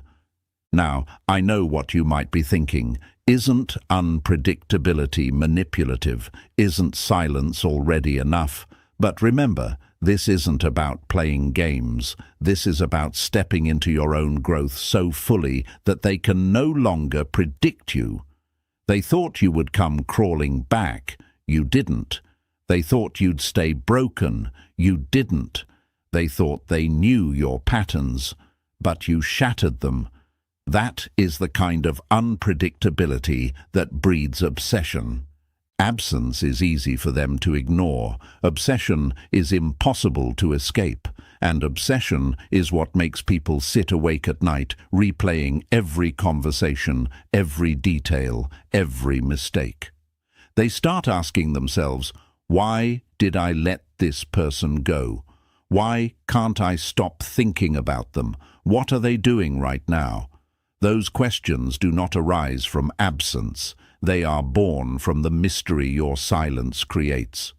So, my friends, don't settle for absence. Don't just disappear and hope for the best. Become the locked box they cannot open, the fire that refuses to die out, the story that refuses to end. That is how silence becomes obsession. That is how you transform from someone they lost into someone they cannot get out of their mind. Write this in the comments to burn it into your mind. I turn absence into obsession. Declare it, own it, let it shape the way you carry yourself in silence. Number 4. How they trick themselves into feeling. Fine. At first, they convince themselves your silence means freedom. That's the game they play inside their mind. They look around and say, finally, no drama, no texts, no pressure. I can breathe again. They wear this mask of being fine, laughing with friends, posting pictures, maybe even jumping into something new. On the surface, it looks like they've won. It looks like your silence has no effect. But my friends, that is the trick of the mind. What feels like freedom in the beginning almost always turns into a prison later, because freedom without satisfaction collapses into longing. Think about it. Imagine someone who quits their job, shouts, "I'm finally free," and walks out the door. At first, it feels incredible. They sleep in, watch TV, and tell everyone they're living life on their own terms. But then the bills come. The days get long, the excitement fades, and suddenly that freedom feels heavy. Suddenly they miss the structure, the paycheck, the stability they thought they hated. That is exactly how your silence works. At first they celebrate. They trick themselves into thinking you were the problem, and that being rid of you is the prize. But give it time. The illusion always fades. The brain is clever at telling itself stories to avoid pain. When you go silent, their ego rushes in to protect them. It whispers, "This is good. You didn't need them anyway. You're better off now." And for a while, they believe it. But here's where psychology reveals the truth. The mind cannot live on ego alone. It needs real satisfaction to maintain the illusion. If they try to replace you with someone new, but that person doesn't measure up, cracks appear. If they dive into distractions, but those distractions eventually bore them, the illusion shatters. The ego can only patch the hole for so long. Carl Jung once wrote, "What you resist persists." That applies here. The more they resist the thought of missing you, the louder it becomes. They try to convince themselves they're fine, but beneath that surface, your absence is building pressure. Their denial becomes obsession. Their fake laughter becomes empty. And the moment their freedom fails to deliver the joy they imagined, longing rushes in like a flood. Let me give you a picture. Imagine someone runs out of a cage, thinking they are free, but a few steps later, they realize they are standing in the middle of a desert. No food, no water, no shade. The cage may have felt like a trap, but at least it provided something. Now, in this endless desert, they feel the truth. They weren't escaping you, they were escaping themselves. And in the silence, you become the oasis their mind keeps running back to. This is why you must not panic when they look fine in the beginning. Their smile is a mask. Their freedom is temporary. Their tricks cannot last forever. Because eventually, the desert sets in. Eventually, they realize that what they thought was relief was really just emptiness. And emptiness, my friends, always turns into longing. So hold your ground. Don't break your silence out of fear. Don't chase them because they look happy. They are only tricking themselves, and time will break the illusion. Your silence is not failing. It is working beneath the surface, dismantling their defenses piece by piece. And when the cracks finally open, longing pours through. That is when they begin to feel what they've been running from all along, the truth that you cannot be replaced. Write this in the comments to lock it into your mind. Their freedom becomes longing. Let those words remind you that the beginning is not the end. Number 5. The psychological magnet effect of silence. Uncertainty is addictive, my friends. It's one of the most powerful forces in human psychology. When you vanish without explanation, when you go silent without a script for them to follow, their mind does what it is wired to do. It starts working overtime to fill in the blanks. The brain cannot tolerate uncertainty. It has to create a story. And the more unanswered questions they have about you, the more addicted they become to replaying your memory, trying to solve a puzzle that has no clear answer. This is what I call the magnet effect of silence. Think of it like this. Imagine someone sends you a message that just says, "We need to talk," and then nothing. Hours go by. Days go by. That silence is louder than any words they could have sent. Your brain spins stories. Is it good news? Bad news? Did I do something wrong? Are they hiding something? That's the magnet effect. The uncertainty drags you back to the thought again and again, like a magnet pulling at a piece of metal. That's exactly what happens in their mind when you go silent without explanation. At first, they may think they're fine. They may even enjoy the space. But then the questions creep in. Why did you really stop talking? Are you seeing someone else? Did you finally lose interest? Have you become better without them? Each question grows heavier because you're not there to answer it. And because the brain hates empty space, it fills it with imagined stories, and those stories often exaggerate your value. They start thinking you're living a life they can't access, building strength they can't match, becoming someone they might never get back. That is obsession born from uncertainty. Carl Jung said, "The most intense conflicts, if overcome, leave behind a sense of security and calm that is not easily disturbed." Your silence creates that conflict in their mind. It unsettles them. It shakes their sense of control. They thought they knew you, thought they could predict you, thought you'd always be around. And now, with no explanation, they're lost. The ground they stood on is gone, and in that chaos, they crave answers.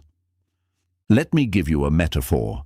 Picture a locked door in your house. Every other door you can open freely, but this one stays closed. You pass it day after day, and at first you ignore it. But over time you start wondering what's behind it. Why is it locked? You think about it more than any other room, even though you've never stepped inside. That's what your silence becomes, a locked door in their mind. And the more they can't open it, the more it consumes them. And here's the beautiful part. The magnet effect doesn't need you to say or do anything. The less you explain, the stronger it gets, because once you give answers, the mystery is gone. But when you remain unpredictable, when you stay silent and let them sit in the uncertainty, their thoughts do the work for you. They replay conversations, they scroll through memories, they compare you to whoever is next to them now. And more often than not, those comparisons leave you shining brighter, because their imagination idealizes what is missing. That's why silence, when done right, is not passive, it's active. It works in their mind like gravity. It pulls them back again and again until the weight of curiosity and regret becomes unbearable. Absence without mystery fades, but silence with uncertainty. That becomes a magnet they cannot resist. So, my friends, don't rush to break the silence because you fear being forgotten. You are not being forgotten. You are becoming unforgettable. Every unanswered question, every moment of confusion, every sleepless night is proof that the magnet is working. Your silence is not empty, it is electric. Write this in the comments to claim it as your truth. My silence pulls them in.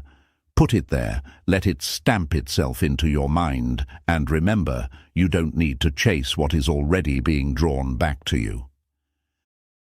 Number 6. What happens when they see you differently? The secret is transformation, my friends. Silence on its own is a seed, but transformation is the sunlight and the rain that makes it grow into something unstoppable. When you combine silence with visible change, confidence, mystery, growth, you don't just step out of their life quietly, you shatter their perception of you. You force their mind to question everything they thought they knew. And here's the most powerful part. It works even if they are with someone else. Let's be honest.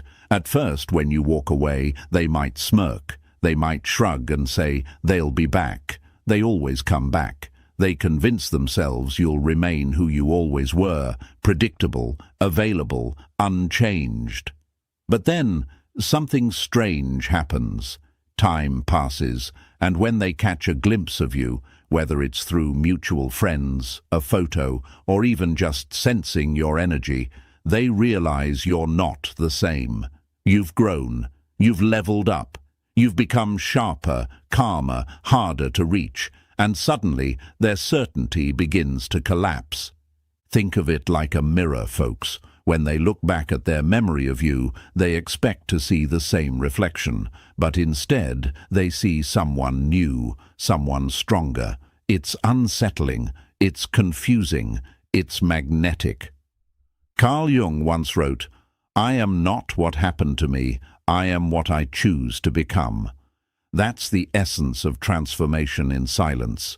You are not defined by the breakup, the rejection, or the betrayal. You are defined by what you chose to build in the quiet.